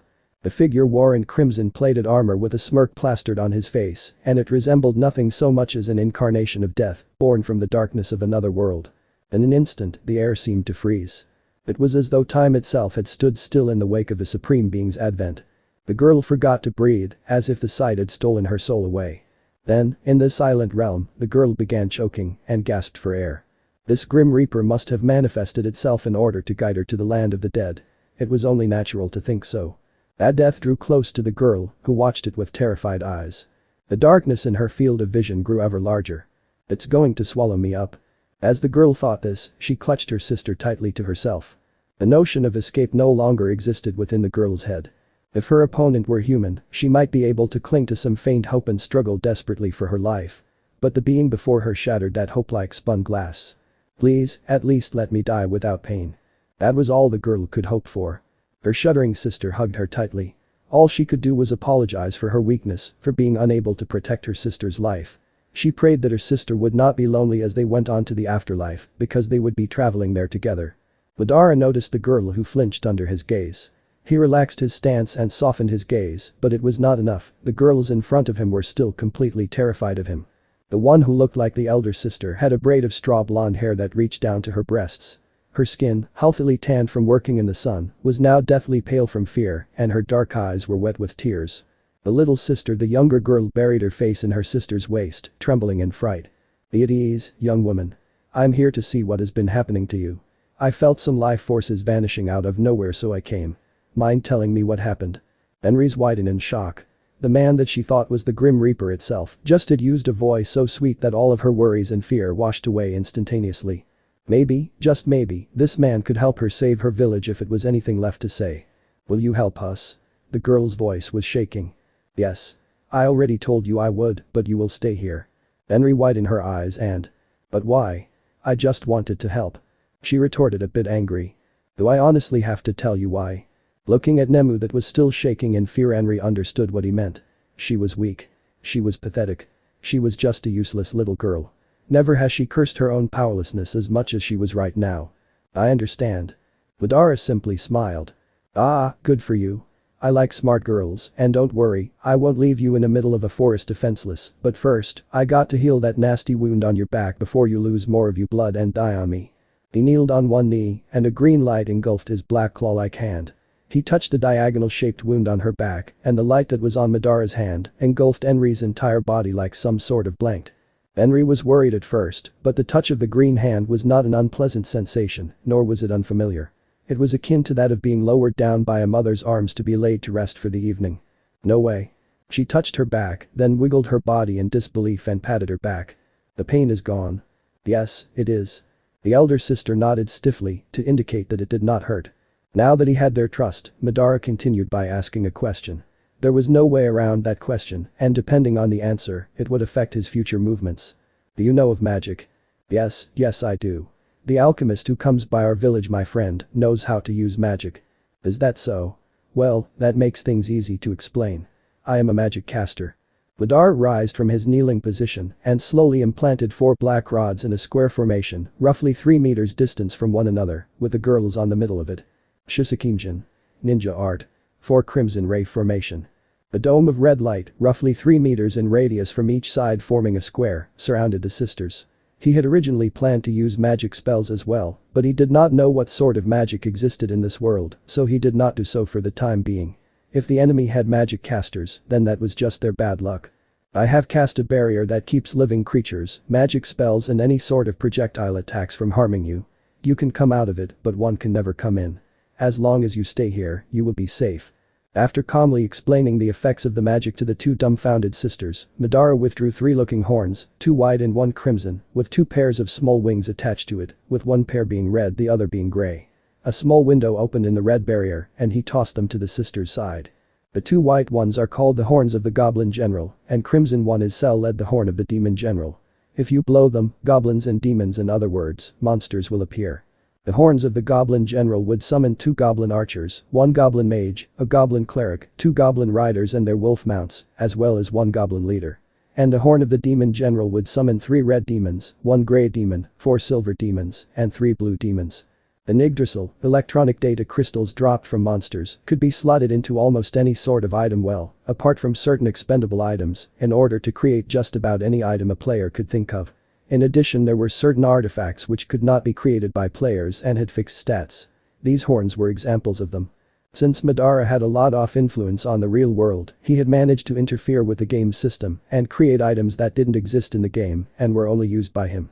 The horn of the Demon General was an example of such an item. The Madara sung an item was trash, but he was surprised on why he had not disposed of it yet.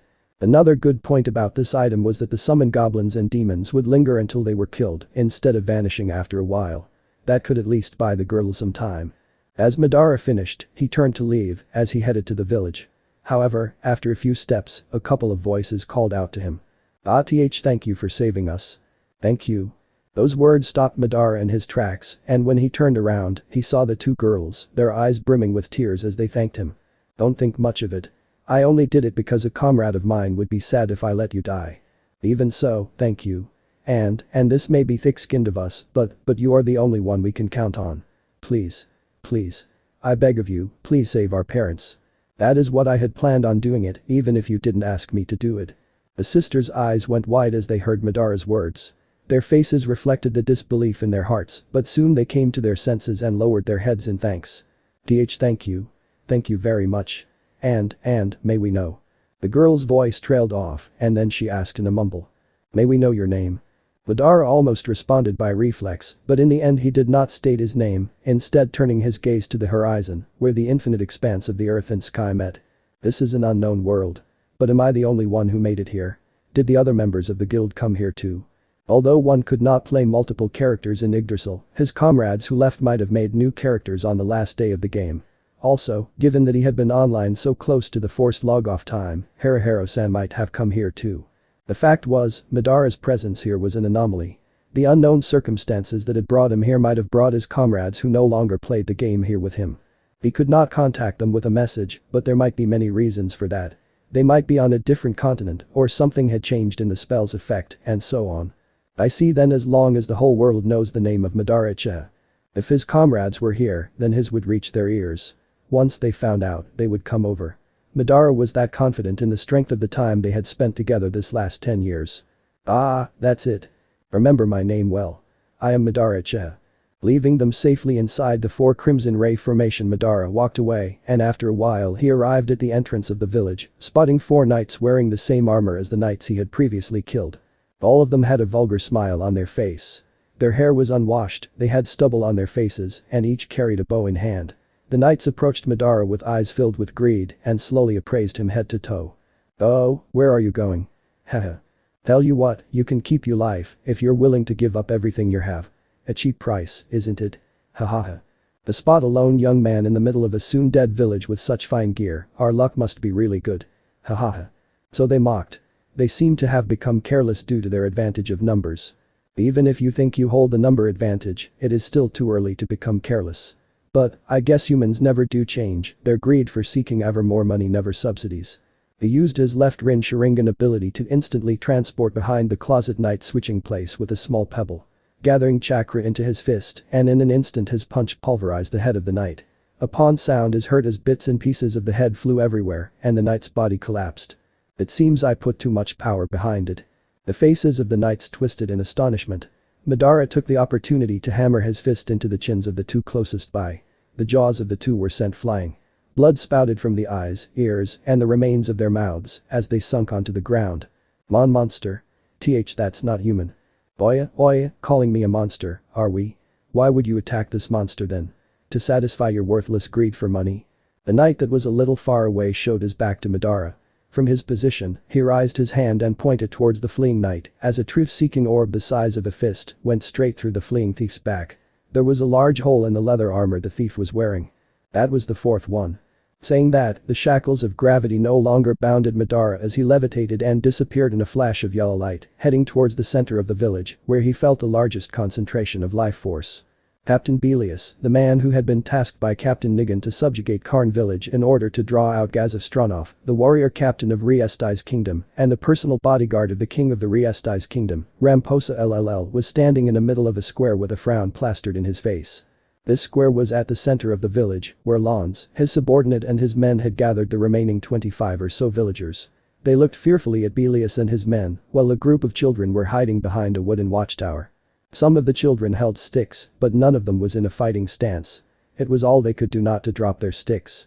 During Belius's attack on the village, they had chased the villagers to the central square. They searched the houses and then, in order to root out anyone who was hiding in the cellars, they poured in alchemical oils and set them on fire. There were 4 knights standing guard at the entrance of the village with bows, and their job was to shoot down anyone who tried to escape the village or enter the village. They had done this several times now, and it could be said that they were old hands at this sort of thing. The massacre had taken a fair bit of time, but it had been successful, and they had gathered the surviving villagers into one place. But his frown was directed to something else entirely. Earlier on, he was overcome by his lewd desires, he had tried to rape a village girl, and then sought help from others after he got into a fight with her father. After he was pulled off the other man, he vented his anger by stabbing the father with his sword, but the girl still had managed to escape into the forest. It had been more than 25 minutes since he had ordered 2 knights to follow after, but they still had yet to return. Catching a little girl shouldn't have been that hard, considering that the ones he sent after them were highly trained knights, so what was taking them so long? Irritated, he went closer to the villagers, and he grabbed a blonde woman by her hair and began to grope her, eliciting muffled screams from the terrified women and her fellow villagers. I was planning to fate that girl's little sister in front of her in order to punish her for escaping from me, but you will suffice enough to satisfy my beep until they come back. He grabbed the same girl and forcibly dragged her to the center where he began to ripping her clothes off despite her squirming and muffled pleas of protest. As he was doing this, Belius' grin never faltered, not even once. "O 6 great gods, I ask that you guide this poor lost lamb back on the path of righteousness and to accept her in your loving embrace as we absolve her and her companions of their sins." Belius prayed in a fake dramatic voice tone. The girl's eyes were wide with panic as she screamed in futile attempt for help. The girl closed her eyes waiting for the pain of having her virginity taken away kicking when suddenly, just as Belius was about to push in, a bright yellow flash came down from the sky and filled the entire area in a blinding light, forcing all of the knights in attendance to shield their eyes. Finally, the light died down to show a new figure that had waist-length hair with shoulder-length bangs, framing the sides of his face, covering most of his right eye. He wore crimson armor with numerous metal plates, forming protective guards along his chest, waist, shoulders and thighs. Belius, who was sent away from the naked girl because of the shockwave of the land, was startled by his sudden appearance. "Who the fuck are you?" The young man looked to the girl on the ground who stared at him with a pleading expression, then his gaze traveled over the knights that glared at him with hate and to the villagers who gazed at him with pleading looks on their faces. "Who am I? A human far beyond the power of those pathetic beings you call gods. How dare you refer to the 6 great gods as such? In their righteous names you will." Belius' rambling was silenced as the unknown figure suddenly appeared behind him and grabbed his neck with one hand. With a quick twist, a loud snap echoed through the village as Belius fell to the ground in a heap with a shocked expression permanently etched on his face. "You talk too much." He turned to face a crowd of knights as they cried out in outrage for their leader's demise and charged at him wielding holy magic of every kind imaginable. Several took out their bows and began firing a barrage of arrows towards Madara, yet he did nothing as they rained down on him, kicking up a giant cloud of debris, temporarily blinding their view of him. "Over there." A random knight pointing towards where the villagers were located and the 2 guards jumped back in surprise as the mysterious figure appeared from nowhere with a woman who had been almost raped. He gently set her down and returned his attention towards the knights. The 2 guards quickly got over their shock of him appearing in front of them and went to attack him with their spears. He watched as the knights foolishly charged forward before he backflipped over one knight and then kicked him in the back, sending him flying into the spear of his comrade. Taking advantage of the guard's surprise over stabbing his own ally, he grabbed the fallen arrow and speared it through the limp body and pierced the shocked knight right through his heart. He turned towards the silent mob of knights as his whole body began to glow and radiate large amounts of power. Time to end this little game. His body was enveloped in a bright light, forcing the knights to shield their eyes. When the light finally died down, they were greeted to a surprising sight. The intruder's arms had gone through a radical transformation. His arms up until the elbows were now covered in strange black and white gauntlets. The fingers of the gauntlet were very sharp and looked draconian in appearance. The hands of the gauntlets were black, and on the back of each hand was a white insignia with a design of a splintered heart with a cross growing out from the lower half. At the center of each insignia was a 9-pointed star-shaped jewel that fluxed from a dark color to a white one. From his fingers to his wrists, his gauntlets were black, decorated with a flame motif where it broke off into a pure white armor plating, extending up to his elbows, where they broke off into diamond-shaped elbow guards. Many of the knights had mixed reactions of both fear, arrogance and rage. Madara began advancing towards the group of knights. At first it was a small walk, but soon turned into a run, and the knights began their assault. Many brought their blades down on him, but they passed through as if he were a ghost. After he phased through every attack, he stabbed his enemies with lightning-fast precision with his gauntlets in many vital areas. Upon emerging from the crowd, dozens of knights began to convulse in pain and coughed up blood before falling limply to the floor. Banbutsu SMZM. Creation of all things.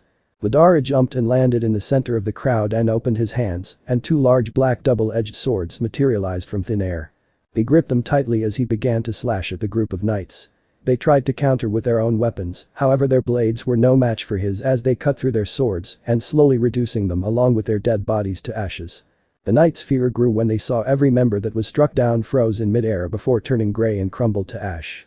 The knights soon found themselves overwhelmed by the unknown figure, and some even thought of using the villagers as hostages. However, Madara took notice of this, and before they could even lay a hand on the villagers, he suddenly reappeared in between them and he spun around the knights, cutting them down and turning their bodies to ash. He looked up to see several knights chanting as they aimed their bows and other projectile-based weapons at him. Large amounts of fire, water, lighting and holy spells gathered at the magic circles in their hands until they fired as one and fused together into a giant beam of light heading straight towards him. He released his blades and they transformed into 2 spheres of black and white energy. He brought his hands together, fusing the spheres into a much bigger orb, aiming his hands at the beam of light and fired his own beam towards that of the knights. The beam of dark light tore through the beam of holy, lighting, fire and water spell with ease, and the knights watched as several of their best fighters were caught up in the beam, disintegrating them to nothing. Several knights began to panic, many of them did the sensible thing and started running filled with fear for their own lives. Those who had no sense, however, remained to fight him. You should follow your friend's example and leave. Madara added emphasis by grinding his armored fingers together, generating white sparks. The knights that didn't run raised their weapons and jumped at him. That's fine, I wasn't going to let you leave anyway. Madara jumped forward and punched the nearest knight in the face. A satisfying crunch was heard as the knight was sent flying into a wall of a burning house, leaving a noticeably deep human-shaped indent. The second knight brought his sword down on him, making him to block the blow with his gauntlet.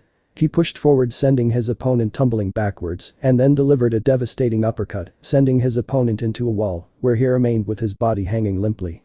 Three knights closed in on him, cutting off any means from escape, and they jumped down towards him.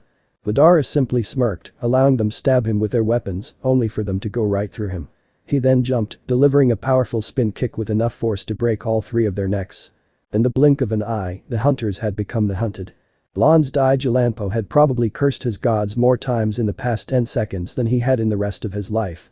If the gods really did exist, then they should defeat that evil being right now. Lons was a faithful man, why had the gods abandoned him? The gods did not exist. In the past, he had looked down on those people who did not believe in the gods as fools. After all, if the gods did not exist, how could the priests work their magic? And now, he realized that he was the foolish one. The monster before him, who had just yet again changed his weapon of choice to a scythe, drew closer and slashed three of comrades in cold blood, with so much strength that the shockwave of the slash split a home behind them in half. Blondes took 2 steps back in response, trying to get away from death itself. A shrill creaking noise came from his armor, and the sword he clutched in both hands was trembling uncontrollably. He was not the only one, the other 18 knights surrounding the unknown figure were all acting the same way. Although they were filled with fear, none of them ran. This was not courage, the grinding of their teeth could attest to that. If they could, they would run as fast and as far as they could. But they knew that they would die. Their panic squeals echoed through the air. One of the men, huddled together with his comrades, could not bear the oppressive terror and fled with a scream. Under these extreme circumstances, it was only natural that when stretched to the breaking point people would snap. However, among all of the fleeing man's comrades, not one of them joined him. The reason was that would soon be evident. The fleeing man only managed to take 3 steps. Just as he was about to take his 4th step, an arc of silver brilliance cleaved his body in two. The bisected left and right halves of his body collapsed in opposite directions. A sour stench filled the air as his pink internal organs spilled out. The man laughed as it swung down his scythe, slashing in half another one of his closest friends. The laugh was a laugh of joy. The look of delight was unmistakable. As an overwhelmingly superior slaughter, it savored the despair and terror of the pitiful humans, who could not even survive a single one of its blows. Although there was no way to see their faces below the full helms they wore, everyone present was keenly aware of their fate. The wails of grown men reduced to children echoed throughout the village. These men, who had always oppressed the weak, had not thought that one day they would be on the receiving end of that treatment. "Oh God, please save me. Oh God." After hearing these cries for salvation, the strength left Lon's legs, and he almost fell to his knees. He loudly cursed the gods, or was it a prayer to them? Closing his eyes and awaiting his death, a voice in the middle of that massacre suddenly spoke. "This should be enough. Greetings, gentlemen. I am Madara." Nobody dared to speak anything due to their fear of dying at a moment's notice. "If you throw down your swords and bow down to me, I can guarantee your lives. Of course, if you would rather fight." One sword was cast to the ground. It was shortly followed by the other swords being thrown down until there were 4 blades on the ground, and soon after the knights immediately prostrated themselves before him without a single sound. Nobody spoke during this time. They did not look like vassals before their lord so much as convicts awaiting execution. "I will permit you to leave with your lives.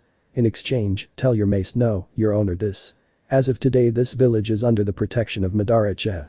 If you ever dare to cause this village trouble again, I will erase you and your entire country of the face off this world."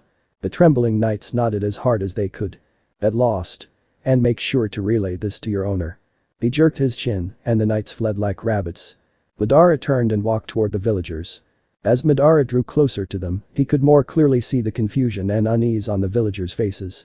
It was not that they were not happy at being rescued from the knights, but frightened by the person before them. Madara finally realized this. He was powerful, much more so than those knights, so he did not consider this situation from a weak person's point of view. He decided to reflect on this and pondered it quietly. If he went too close to them, the outcome would be the opposite of what he was hoping for. Therefore, Madara decided to stop at a distance from them and spoke in a fake kindly tone like he had previously used with sisters. "I'm not here to harm any of you people, please be at ease." You are." One of the villagers was saying that, but even in the middle of speaking to Madara, he could tell that they were still quite frightened. Well, he did give them displeasure of watching quite the carnage. "I saw someone attacking this village, so I came here to help." "Oh." As the noises spilled out, looks of relief dawned on the faces of the villagers. Even so, they could not be completely at ease. That said, this was not for free. I expect a reward commensurate with the number of villagers whom I saved. The villagers looked at each other. It would seem that they were worried about money. However, their doubtful looks faded away. This crass demand for money in exchange for salvation seemed to have allayed their suspicions somewhat. With the village in its present state.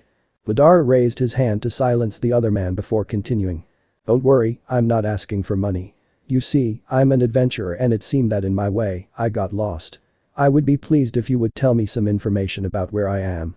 I see, then please, follow me, my house is nearby, so it will not take long. Understood. Then please lead the way. The chief approached a house near the square and upon entering, one would be greeted by a large living room with a kitchen off to one side. A rickety old table and several chairs occupied the center of the room. Madara surveyed the interior from where he was seated on one of the chairs. The sunlight which shone through the windows illuminated every corner of the room so he could see clearly inside even without dark vision. Please make yourself comfortable Madara Uchiha-sama. Madara is fine, no need for honorifics. Okay then, Madara-sama it is. Madara sighed deeply, but he didn't bother to correct the man again as he sat down on the wooden chair. Now then, pleasantries aside, let us get down to business. As you with, Madara-sama. The chief opened a closet that was nearby and coughed a piece of paper. Taking a seat on the opposite direction of Madara, he placed down the piece of paper in the wooden table. Now then, let's get started. Madara first asked about the neighboring countries and the chief responded with many names that he had never heard before. At first, Madara had thought that this world would be designed according to the fundamental principles of Yggdrasil. After all, he could use Yggdrasil's magic here and there were many connections with Yggdrasil too. Yet, none of the names he heard were related to Yggdrasil. The nearby countries were the Riesti's kingdom, the Bahareth Empire, and the slain theocracy. These names did not appear in the context of Yggdrasil, which was inspired by Norse mythology. Firstly, there was the Riesti's kingdom and the Bahareth Empire. These countries were on different sides of a mountain range, and to the south of those mountains was a sprawling forest, and at the edge of that forest was this village, under the Riesti's kingdom, and the fortress city of Irantal. Relations between the kingdom and the empire were bad, and they would fight a battle in the wilderness near Irantal almost every year. To the south was the slain theocracy. The best way to describe the orientation of these countries was to draw a circle and then divide it up with an inverted T. It seemed confusing, but it was much easier to describe things that way. To the left was the Riesti's kingdom, to the right was the Bahareth Empire, and below them was the slain theocracy. There were other countries, but the chief only knew of these three. The chief was not sure where exactly this village was placed between the three of them. In other words, how did I not think of this? The knights from just now were wearing armor emblazoned with the insignia of the Bahareth Empire, so the chief believed that they were from the Bahareth Empire. But this area also bordered the slain theocracy, so they might have been knights from that country in disguise. Releasing them all was a mistake. He should have kept one for questioning and used the human path to extract information from them, but it was too late for that now. If this was the work of the slain theocracy, then he should probably do something on the empire's side. On the kingdom's side, he should have accumulated enough goodwill with them for rescuing their village, so things should be fine for now. Madara went deep into thought. Am I the only one who has come to this world? Impossible. There is a very high chance other players have come here too. Perhaps Harem was here as well. I need to think about what would happen if I encounter other players. If other players have come to this world, they would probably gather up, given the nature of Japanese people. When the time comes, I have to do almost anything to blend in. I could give in to anything as long as it did not involve Ainzul Gaon. Ainzul Gaon was a guild that had always roleplayed as villains through King, and thus they were a much hated guild. He could be sure that he had shed that negative image. When challenged to a PvP match, Madara had one single rule in order for him accept the challenge. All of drop items were to belong to the winner. For all he knew, the other players might want to take revenge on him out of a sense of justice and righteous anger for taking away all of their precious gears that they had spent days gathering. Though truth be told, he really didn't care about that with his powers from his past lives that was slowly returning to him by the passing minute and the strength of all of the NPCs in 21 floors of the guild, plus their trump cards, the 26 world items in their possession. Madara was sure that even if all of the players in Yggdrasil joined forces, in the end he would come out at the top victorious. As such, combat and battle strategy would become a very important topic in future. He had to gather information about this world, as well as news about other players. That should do. What happened? No, it's nothing. I simply spaced out. Right, can you tell me about anything else now? Ah, yes, I understand. The village chief started talking about monsters next. Much like Yggdrasil and every world he was previously reincarnated, this world had monsters in it. The nearby forest was filled with monsters, and one of them was known as the wise king of the forest. There were also dwarves, all sorts of elves, goblins, orcs, ogres, and the like. Apparently some of the demihumans had even built their own nation. There were people called adventurers who drove off these monsters, and they counted many magic casters among their number. Apparently, these adventurers had guilds of their own in all the big cities. Apart from that, he also learned about the nearby fortress city of Irantal. According to the chief, Irantal was the biggest city in the area, although he did not know exactly how large its population was. That seemed to be the best place to gather information. While the chief's words were helpful, there were still many unclear details. Therefore, it would be better to send someone over there to find out, rather than ask the chief questions. Madara could simply use the human path to gather more information that maybe the chief was hiding from him, but that would kill the poor innocent man that had done nothing wrong to him, so he decided against it. You have my thanks, chief. Since you don't know anything else, I will be leaving. The chief bowed his head and his forehead touched the wooden table. Think nothing of it. A cheap price to pay for the man who saved our life. Madara wanted to face palm at the man's in front of him, but the door opened and a villager came in hurrying in, as if it running away for his life. He looked at Madara and then he turned his gaze at the chief, coming closer to him and whispering something in the chief's ear. A stern look appeared on his chief's face, but it did not seem normal. Indeed, he seemed to be quite wound up. What's wrong, chief? The chief's face lit up, as though he had glimpsed a golden shiny wire of hope. Oh, Madara-sama. It would seem there are some mounted people who look to be warriors approaching us. I see. The chief and the other villager looked at Madara with worried expressions on their faces. Madara raised his hand as he saw this, which filled their eyes with relief. Leave it to me. Gather all of the survivors into the village chief's house right now. I will go out and meet these people. Madara slowly got out of the house as a bell rang and the villagers gathered inside the chief's house. And please least be at ease. I will make an exception and handle this for free. The chief no longer trembled and smiled bitterly instead. Perhaps he had prepared himself to take this risk. As the last of villagers entered the house, Madara closed the door, activating a 4 crimson ray formation around the house. After a while, he finally sighted many mounted warriors along the road leading to the village. The horsemen slowly entered the square. They aren't uniformly equipped and each of them is outfitted differently. Are they not regular troops? The knights from before had breastplates bearing the sigils of the Baharith Empire and they were heavily equipped, each in the same way. Well, these men were wearing armor as well, their gear varied from man to man. Some wore leather armor and some did not have their plate armor on, exposing the chainmail underneath. Some of them wore helmets, while some went bareheaded. About the only thing they had in common was that they each showed their faces.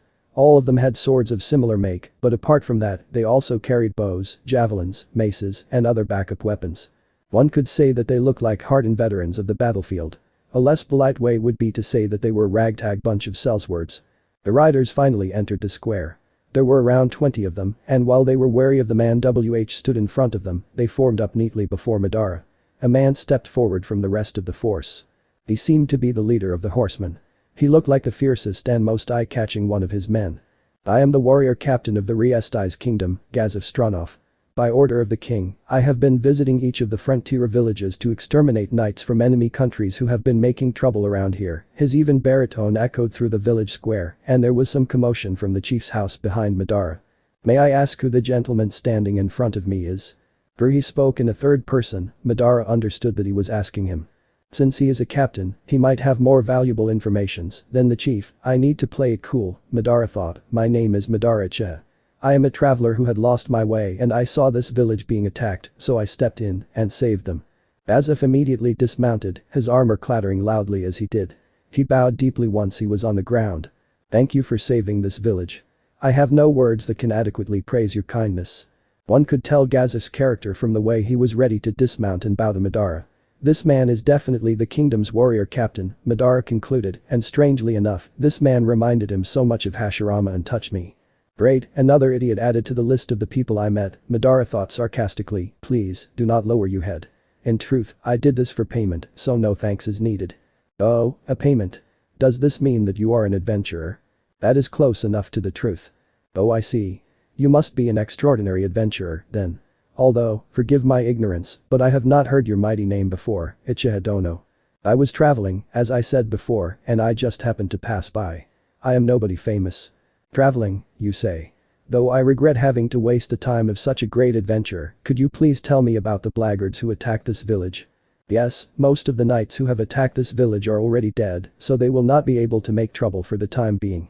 Shall I go on? Already dead, huh? Uchiha Dono, did you kill them? After listening to the way Gazef spoke, Madara realized that this world's form of address was Western style and not Japanese style. In other words, it went in the order of name, then surname, and not surname, then name. At last, he had solved the mystery of why the chief looked so baffled when he had asked the chief to call him Madara. It was only expected that he would look like that when asked to address someone in such an unfamiliar way. I gave them a chance to run with their lives intact, but they refused and attacked me, so I had no other choice but to end their lives. I hope you understand, Stranoff Dono. Yes, I see the logic in your actions, Uchiha Dono, but that aside, could we sit down and discuss the details? Also, the sky is growing dark and we would like to rest in this village for the night. I understand. Then, let me ask the chief if he is willing to let you spend the night here in the village. In the middle of the Madara's reply, one of the horsemen ran into the square. He was panting heavily and had an urgent report. Warrior Captain. We've sighted a lot of people around the village. They've surrounded the village and they're closing in. Everyone, take heed. The calm voice spoke into everyone's ears. The prey has entered the cage. Offer up your faith to the 6 great gods. The speaker was a man. He had no distinguishing features and he would not stand out in a crowd. However, there was no emotion in his seemingly man-made black sclera or the scar on his face. Everyone began their silent prayers, a shortened version of their usual praise to their gods. They had to spend time in prayer even when operating in another country. This was not complacency on their part but a symbol of their faith in their gods. These men who offered everything to the slain theocracy and the gods they revered were far more devout than the average citizen of the theocracy. This was why they could perform cruel acts without the slightest bit of hesitation and why they felt no guilt for doing so. After their prayers, the eyes of every man present were as hard and cold as glass. Begin. But that one single word, they neatly encircled the village in a way that would appear to onlookers as the product of long, hard training. There seemed to a lot of them too. Gazef peeked out from the window that was protected by a crimson barrier and looked at the people surrounding the village. He could see 3 people within his field of vision. They were slowly advancing on the village while maintaining an even separation from each other. They were unarmed and were not wearing heavy armor. However, that did not mean that they were pushovers. Many magic casters disliked such equipment and preferred lighter gear. This suggested that they were magic casters. However, it was the winged monsters floating beside them which confirmed their vocations. Angels? Is that an archangel flame? It looks similar enough, but what is a monster from Yggdrasil doing here? Could it have been summoned by magic too? That means. Gazef turned to look at the man in front of him and with a hopeful look on his face, he asked. Uchiha Dono, if it is alright with you, would you be willing to let me hire you? There was no answer, but Gazef could feel the tension and bloodlust in those pitch black eyes that were staring him dead in the eye. You may name your price and I will meet it. Madara sank into thoughts. Even though he had warned them, they had still come back and wanted to attack the village that he had claimed to protect under his name through. He was planning on killing them, even if Gazef hadn't wanted to hire him for that very reason. Humming out of his thoughts, Madara looked at Gazef and answered. I accept your offer. The reward will not be money, but information. Gazef removed his metal gauntlet and shook Madara's hand. Originally, Mater was thinking of removing his own gauntlet to return the courtesy, but in the end, he did not do so. Still, Gazef paid it no heed. He gripped Madara's hand tightly and said. I am truly grateful to you for protecting these innocent villagers from being slaughtered. After we return from our battle. Madara had suddenly raised his hand, interrupting Gazef. No, I shall not allow anyone to accompany me. You all should be tired riding those horses all day, so I suggest you should rest and recover some of your energy. I will handle them by myself. But. I will not take no as an answer. Gazef lowered his head in shame. He knew that he was not asking them to stay because of some stupid reason, such as recover some of your energy, but because they were weak and would get in his way. I see. Then we will do as you instructed and get some rest, but before you will head in your merry way, please come back to the village and let us throw a toast. Madara nodded. Drinks on you then, he said in a mocking tone. Gazef laughed. Yeah, but please don't send me bankrupt, I still got a life waiting for me in the future. Madara smiled, turning around, slowly leaving the house and heading where the knights of slain theocracy were waiting. Gazef allowed himself to relax. He would have no part to play in what would come next. Gazef sat down on the wooden floor and the villagers drew closer. The 6 scriptures. They were an enemy that even Gazef Stranoff, the strongest warrior in the region, could not hope to defeat. Yet, he could not even begin to imagine that a being like Madara Uchiha would lose. Well, he might as well take a rest and recover his stamina before he returned. Nigan of the Slain Theocracy's Special Operations Unit, the Sunlight Scripture, looked at the new figure who stood in front of them with perturbation in his eyes. The figure was clad in a complete crimson-plated armor, with the exception of his gauntlets, with one being white and the other being pitch black. "Who are you? Where is Gazov Stronov? Gazov Stronov is no longer of concern to you. As for who I am, well, you might call me the man who will end your life." It was one sentence, but Madara's body seemed to swell massively before their eyes as a smirk found its way to his face. Cowed by him, the men of the Sunlight Scripture reflexively took a step back. "Ah!" Several hoarse cries came from around Nigan. They were cries of fear. His presence was filled with an unimaginable power. This was the first time Nigan had been faced with such might. Therefore, he could understand his men's fear. Nigan was a powerful individual himself, a veteran of many battles who had grazed the edge of death countless times, who had taken many lives. He could feel the might radiating from the mysterious magic caster, an oppressive potent pressure. It must have been worse for his men. What kind of being was he? Not taking the chance of thinking that the man in front of him was bluffing, he ordered 2 of his angels to attack. "Have the angels charge him. Don't let him get close." Nigan's voice broke slightly as he shouted his orders. It sounded more like a scream. It was not to raise his men's spirits. He was simply scared shitless of the man standing in front of him. 2 archangel flames flapped their wings in response to Nigan's command, launching an attack. The angels flew straight up to Madara and tried to stab him with their flaming swords. Nigan sighed with relief, think that the man was dead, but his eye widened in surprise as he saw 2 gauntlets coming through the chests of the 2 archangel flames. Impossible. The soldier at his right screamed in surprise as the 2 angels died instantly, reverting to countless dancing motes of light which vanished into the air. "Are you ready? Because this battle will not be a slaughter or a massacre, it will be simply disposal." A sudden spike of cold pierced his spine, followed by a surge of nausea. Nigan, the hardened killer who had presided over many slaughters, was now feeling something that he had never felt before. With the fear of death slowly clinging to him, he started barking out orders. "All angels, attack. Hurry." Every one of the archangel flames shot toward Madara like bullets. What a lively lot. The black substance gushed out of his body. The black substance spread around, creating a dark area. It looked as if a black hole had appeared from the middle of nowhere. The angels headed straight toward the black substance and were sucked by it. Clad in their shining white armor, the angels raised their swords and challenged the legendary Uchiha. The soldiers bore witness to a battle between light and darkness. "No way. There's but a single enemy and yet, our entire angel army can't even bring him down." Nigan shouted in outrage. Half of his angels had been killed by a single man. As they attacked, the angels fell, one after another, under the might of the lone man. The way he attacked was as if he was merely killing some annoying pests. It couldn't even be called a fight. No fighting spirit could be sensed from the man in front of their eyes.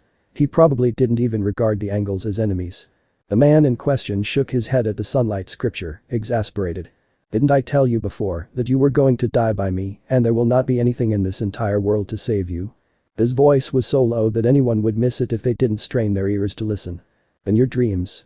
As if we would give up to an evil being like you. Everyone. Kill him." As he said so, Madara raised his hand. The scythe appeared out of thin air and he grabbed it tightly. Carved on the black body of that scythe were blood-red lines, the pattern resembling blood vessels. Those lines pulsed crimson, giving the scythe an ominous feeling. It took only one swing of that fearsome black scythe for the angels to be hit by a shockwave, rendering them completely immobile. Such power. The Sunlight Scripture muttered in shock. Until a while ago, the lone man hadn't even used a weapon. After pulling one out, the difference in power was so great that they realized he hadn't been fighting seriously before. They couldn't hide their shock at that discovery. "Do not falter. Summon more angels. Everyone charge." The newly summoned angels spread their wings and resumed attacking the lone man. Their wings shone brightly against the night sky, just like stars.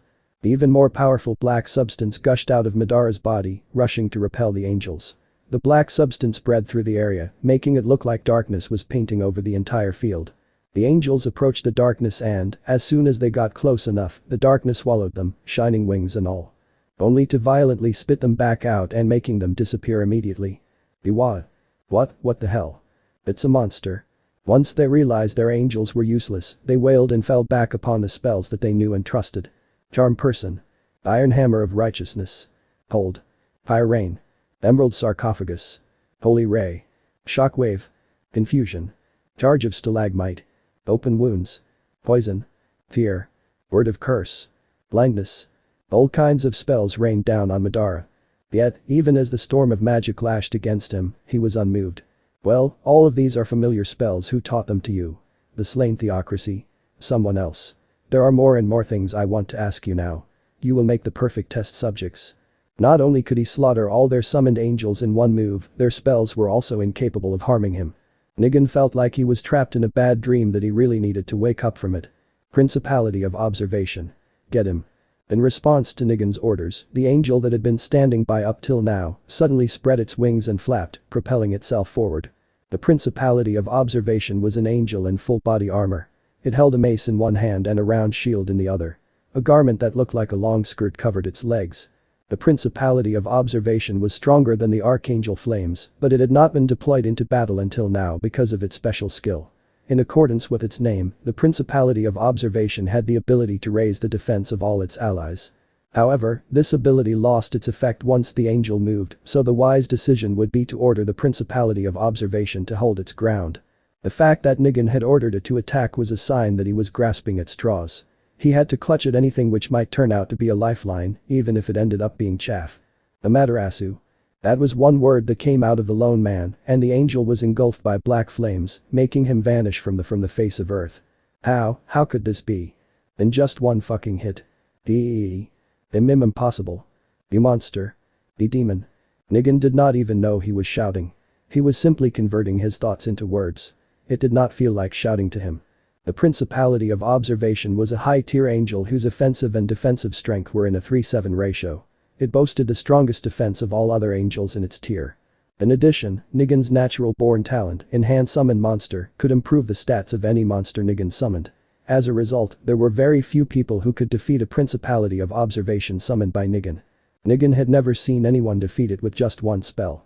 Even the Black Scripture, whose members' power pressed against the limits of humanity, could not do it. In other words, this man's power exceeded that of mankind. It can't be. It's impossible. Nobody can defeat a high-tier angel with just one spell. What kind of man are you? It's impossible that nobody's heard of you before. What is your name? Nigan couldn't believe it. Who was this human? No, this monster. To be able to kill so many angels with so little effort was unimaginable, and he did so with a face that clearly showed to them that killing them was like a day workout. Just what are you? Nigan asked, his eyes filled with pure despair. Me? Since you're so eager to know, I will tell you. My name is Madara Uchiha, your executioner. At the sprout of the moment, Nigan grabbed a blue shining crystal inside his pocket and hoped that this worked. Based on the way it glows, that's a sealing crystal that seals every type of magic except super tier spells. So they have Yggdrasil items too. That being the case, what kind of angel can they summon? Seraph class? Well, I don't think they can bring out a Seraph Sphere. If they manage to summon a Seraph Emperor, I will have to fight at least a bit seriously. Or rather. Could it be a monster unique to this world? As Madara's blood boiled from excitement just from the thought of fighting a Seraph class angel, Nigan ritually broke the crystal in his hand and a brilliant radiance spilled forth. A hidden sun seemed to have risen upon the land, dyeing the grass a blinding white. A dull fragrance filtered into everyone's noses.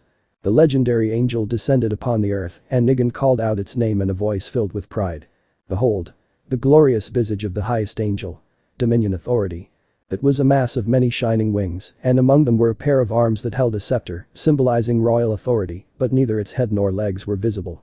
Though it looked quite disturbing, anyone could tell this was a sacred being. In the moment it appeared, the surrounding air turned bright and clear. The advent of this supreme incarnation of goodness drew wild cheers from everyone who saw it. The blood of Nigan's men boiled with excitement. Now, they could kill Madara Uchiha. This time, he would be the one to be afraid. He would learn his foolishness before the power of the 6 great gods. In the face of their jubilance, Madara simply chuckled. Soon after, his calm face that was present since the start of the fight had been replaced by a disgusted expression. You lower life forms. You dare make me excited thinking that you were summoning a Seraph Emperor, and instead what I get is a dominant authority trash. Trash, no way. You have to be joking me. It has to be a bluff. Yes, that's it, a bluff. Dominant authority. Use Holy Smite. This was magic of the 7th tier and above, a realm humanity could not reach. Even the large-scale rituals in the slain theocracy could not cast it, but this most exalted of angels, Dominion authority, could do it by itself. That was why it was ranked among the highest order of all angels. Holy Smite. The spell was cast, and a pillar of light broke through the sky.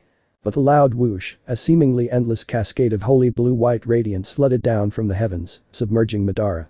The seventh tier of magic a height humanity could not hope to attain. This sacred power would annihilate all evil beings, and even good entities would meet the same fate. The difference was only if they were reduced to sightless atoms, or if there would actually be remains left behind. This was the awesome power of magic that exceeded the realm of humanity. No, it would be strange if that were not the case. Yet he was still there. Madara Uchiha the monster, the demon, was not blasted into glowing ash, sprawled on the ground, or pulverized into meat jelly, but he was still standing nonchalantly, as a noise that normally isn't associated with pain began to escape Madara's mouth. It started out soft and quiet and quickly raised in volume. Madara was laughing. No, it wasn't the laughter that one would give after hearing a funny joke, no, this was a creepy almost evil laugh erupting from Madara. This feeling, this pain, this is my body, alright. Madara tightened his fist. Madara's laugh made Negan take a step back and made a chill went down his spine. But then. Shall we end this then? Madara said in a cold bored tone as he lifted his pitch black scythe and pointed it high towards the moon. Senm. Ranton. Tengoku Binkatsu. Sage Art. Storm Release. Heaven Splitter. In an instant, Negan's view was covered in darkness. The sound that sounded like the sky splitting echoed nearby. Next off, everything touching the extension of the scythe Madara was swinging caused one line. It had reached the body of the dominant authority, the ground shone below, the trees lined up unfolding down there, and the mountain visible at the furthest back in view. And, the chakra wave passed through that line and obliterated every existence in the line. It was neither a joke nor a metaphor. Everything touching that torrent of black chakra were compressed, pulverized, turned into particles and disappeared into the wind, along with the remaining sunlight scripture soldiers. The ground, dominant authority body, the forest behind them and the mountains, formed a straight line of nothingness. I was expecting something more from them, but it seems my expectations were laid a bit too high. Madara turned his gaze towards the infinite black sky and appreciated the beauty of it.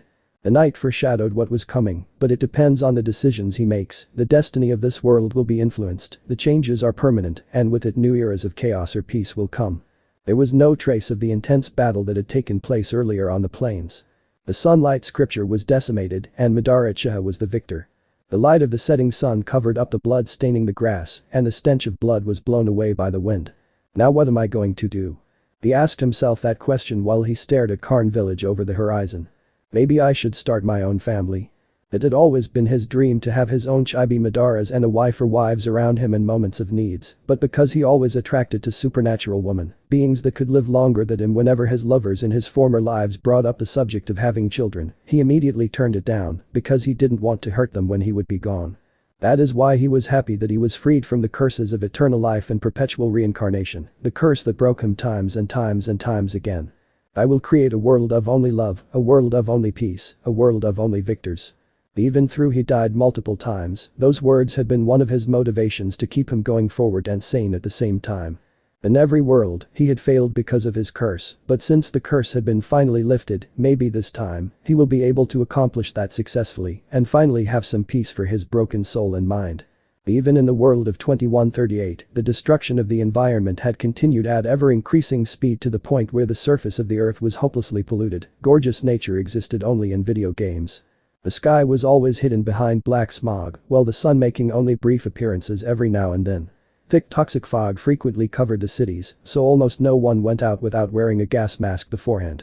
With nature almost completely destroyed, people had no other choice but to also rely on artificial lungs, solely created for their safety to help breath in the current poor state of the environment. Since the plants that would have converted carbon dioxide to oxygen and absorbed nitrogen oxide had all withered due to a death of sun, the atmospheric pollution only worsened. As the number of plants decreased, the food chain was broken and the populations of birds, insects and animals slowly declined until they went extinct from the face of the planet. Of course, the pollution extended to the water as well as all the rivers which led to it changing into horrible colors and becoming murky. The pollution was so bad that water purification systems ceased to function, so even tap water had to be passed through a filter before it could be drunk. Furthermore, during wet weather, the rain was considered to be acidic and foul-smelling in that era. When Madara's party of Ain Zul'Gaon challenged the Asura during a dungeon raid in the Great Tomb of Nazareth, it made some party members vividly recalled how very bad the weather was in the world of 2138. They described such weather phenomena to be in the berserk form of a torrential acid rainstorm, which filled every person's vision upon catching sight of it happening before their eyes. But this world was beautiful, the blue-white light of the moon and stars chased away the darkness of the land. The grasslands, ruffled by a gentle wind, seemed to be glowing. The countless stars and the moon gave off their own radiance as well, shining brilliantly against the light coming from the earth. This is beautiful. No, beautiful would not begin to describe this. What would Blue Planet Sense say if he were here? What would he do if he saw this world whose air, land and water had not been polluted? Madara recalled his comrade from the past, the man who had showed up for the guild's offline meetings, whose stony face had broken into a delicate smile when he was praised as a romantic, that gentle man who loved the night sky. No, he loved nature, which had been polluted and almost completely destroyed. He played Yggdrasil because he appreciated those scenes which no longer existed in reality. He had built the 6th floor with his sweat, blood and tears. Its night sky was his personal design, and it was a reproduction of the idealized world in his heart. That man who loved nature was always particularly excited when the topic came up. Some might even call it an obsession. How excited would he be if he could see this world? How passionately would he declaim its glories in his baritone voice? That's right, if the only thing I need to do is to spread my name in this world so that my comrades that may have arrived in this world will hear it and come to me, then I will build my own nation. A nation of coexistence between all species that this world may have. I will create a nation of only love, a nation of only peace, a nation of only victors, and utopia. A nation where my comrades of Ain's old gown will not have to stare at a virtual fake sky and green forest, but at a real one's. A nation where we will rule with a system different from that world. And this time around, I will not fail. Madara placed sword in his hand inside his inventory as he activated the power of the Diva Path and floated into the sky, heading towards Karn village. The wind lashed at his body because he had never flown this fast before in Yggdrasil and forgotten the feeling of flying without restrictions. The cape plastered to his body felt a little uncomfortable, but that passed swiftly. He soon reached the sky above the village and Madara looked down on the landscape beneath him as he slowly descended to the ground. He snapped his fingers and the 4 Crimson Ray formation barrier protecting the village chief's house disappeared slowly.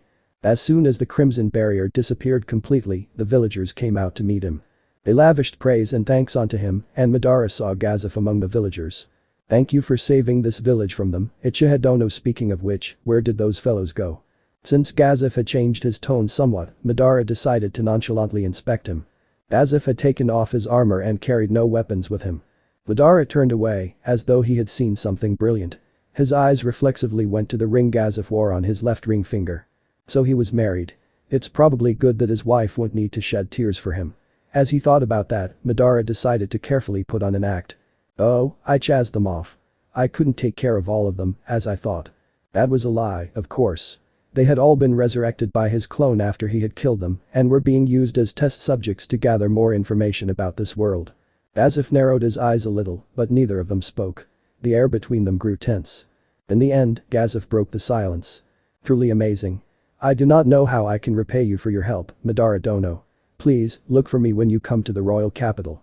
I will welcome you with open arms. Is that so then? I will have to impose on you when the time comes. Then farewell Gazef Stronov. Farewell to you as well, Uchiha Dono. May we meet again and have a drink. 8.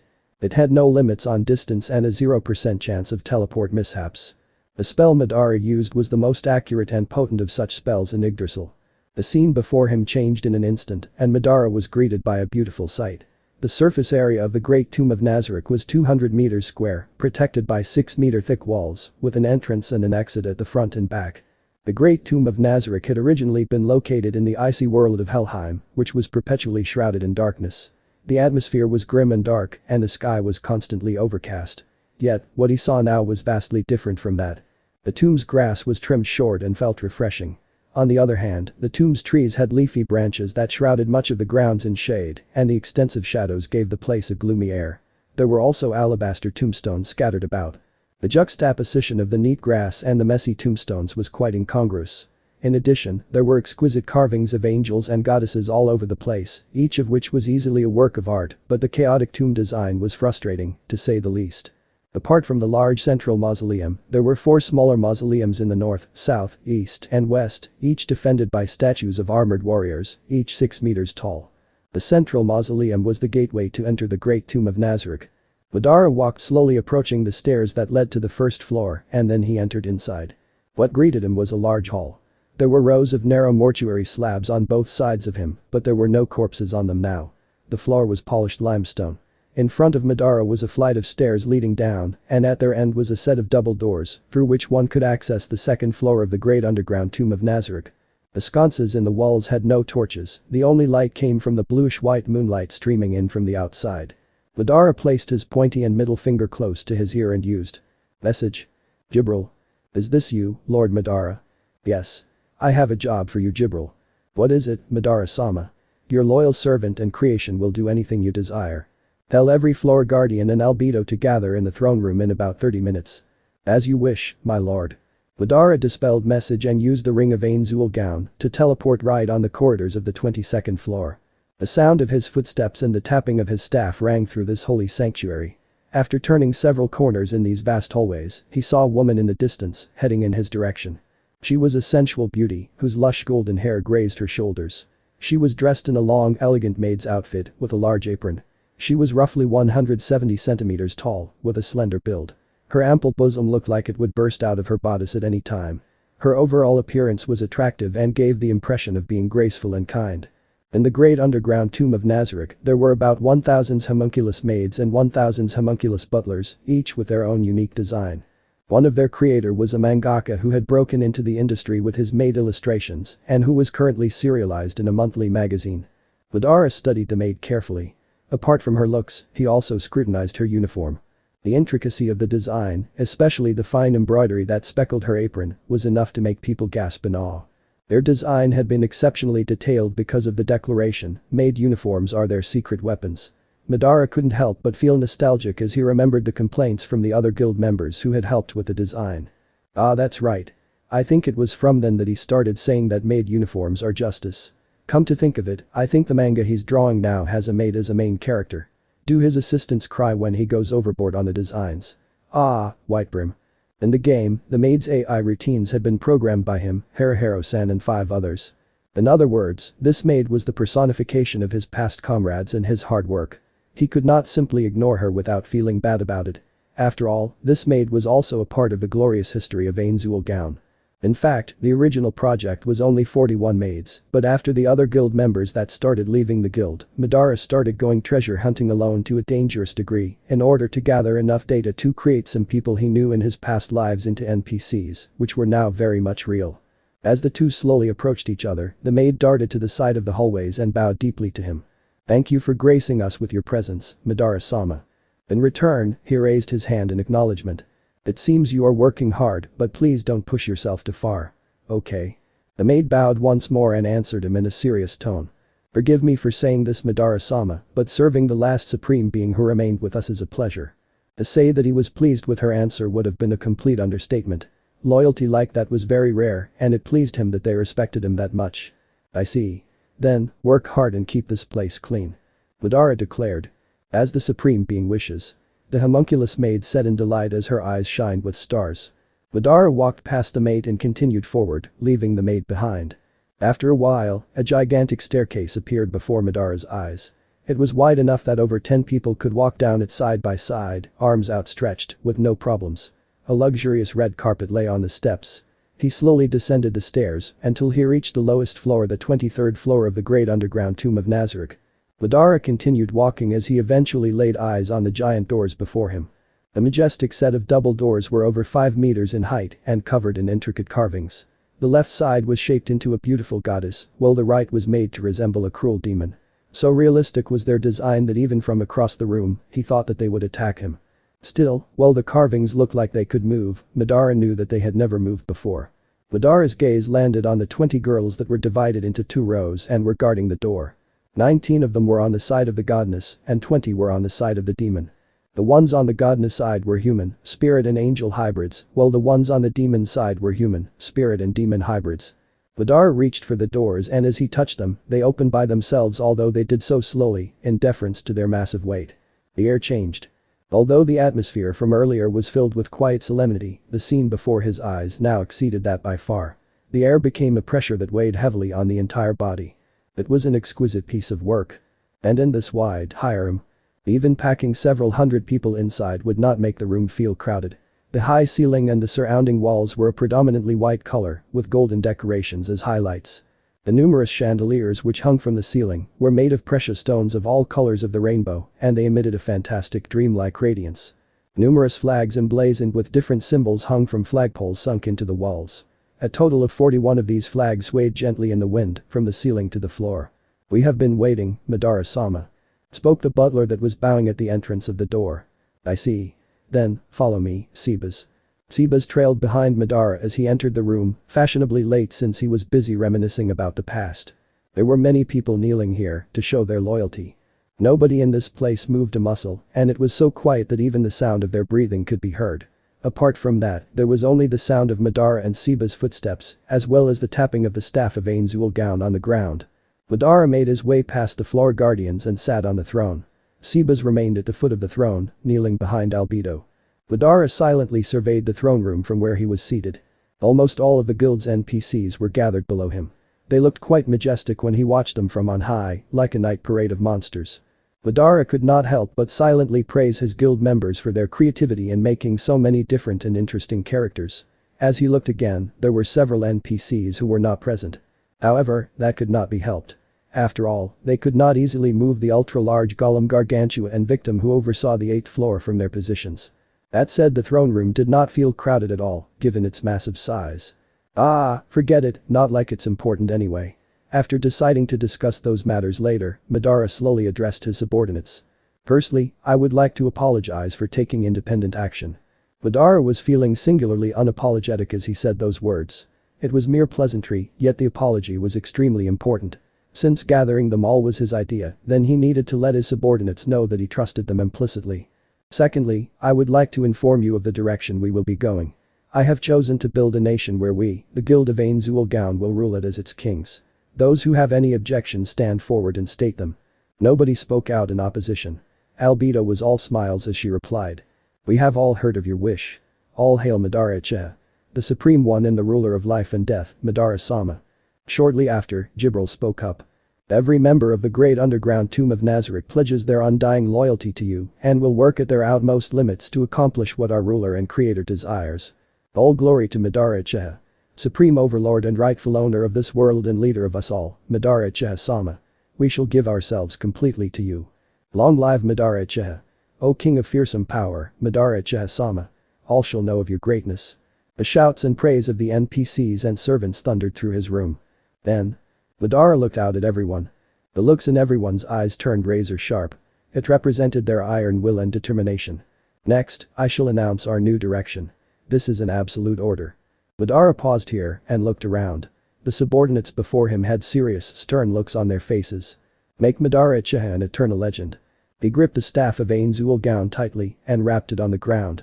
Then, as if responding to Madara, the crystal socketed on the staff of Angel gown radiated light in all the colors of the rainbow, and the air around him trembled. He would spread this name throughout the world. The former members of Angel gown may have left Yggdrasil, but there was a chance they might be in this world, like Madara. Therefore, he had to make himself a legend so everyone would know of it. Be it in the air, land, or sea, he would spread this name to all intelligent beings in this world. He hoped that his name would reach to the ears of his comrades who might be in this world. Madara's fearsome presence was startling, and his thunderous voice could be heard anywhere in his room. Their voices united as one, everyone in his room lowered their heads. The sound they made might have been taken for a prayer. "Yes, Lord." So this part ends here. I hope you guys enjoyed this video, so quickly like this video for second part of this series. And comment down below your thoughts about this series. And now it's time for me to go, bye.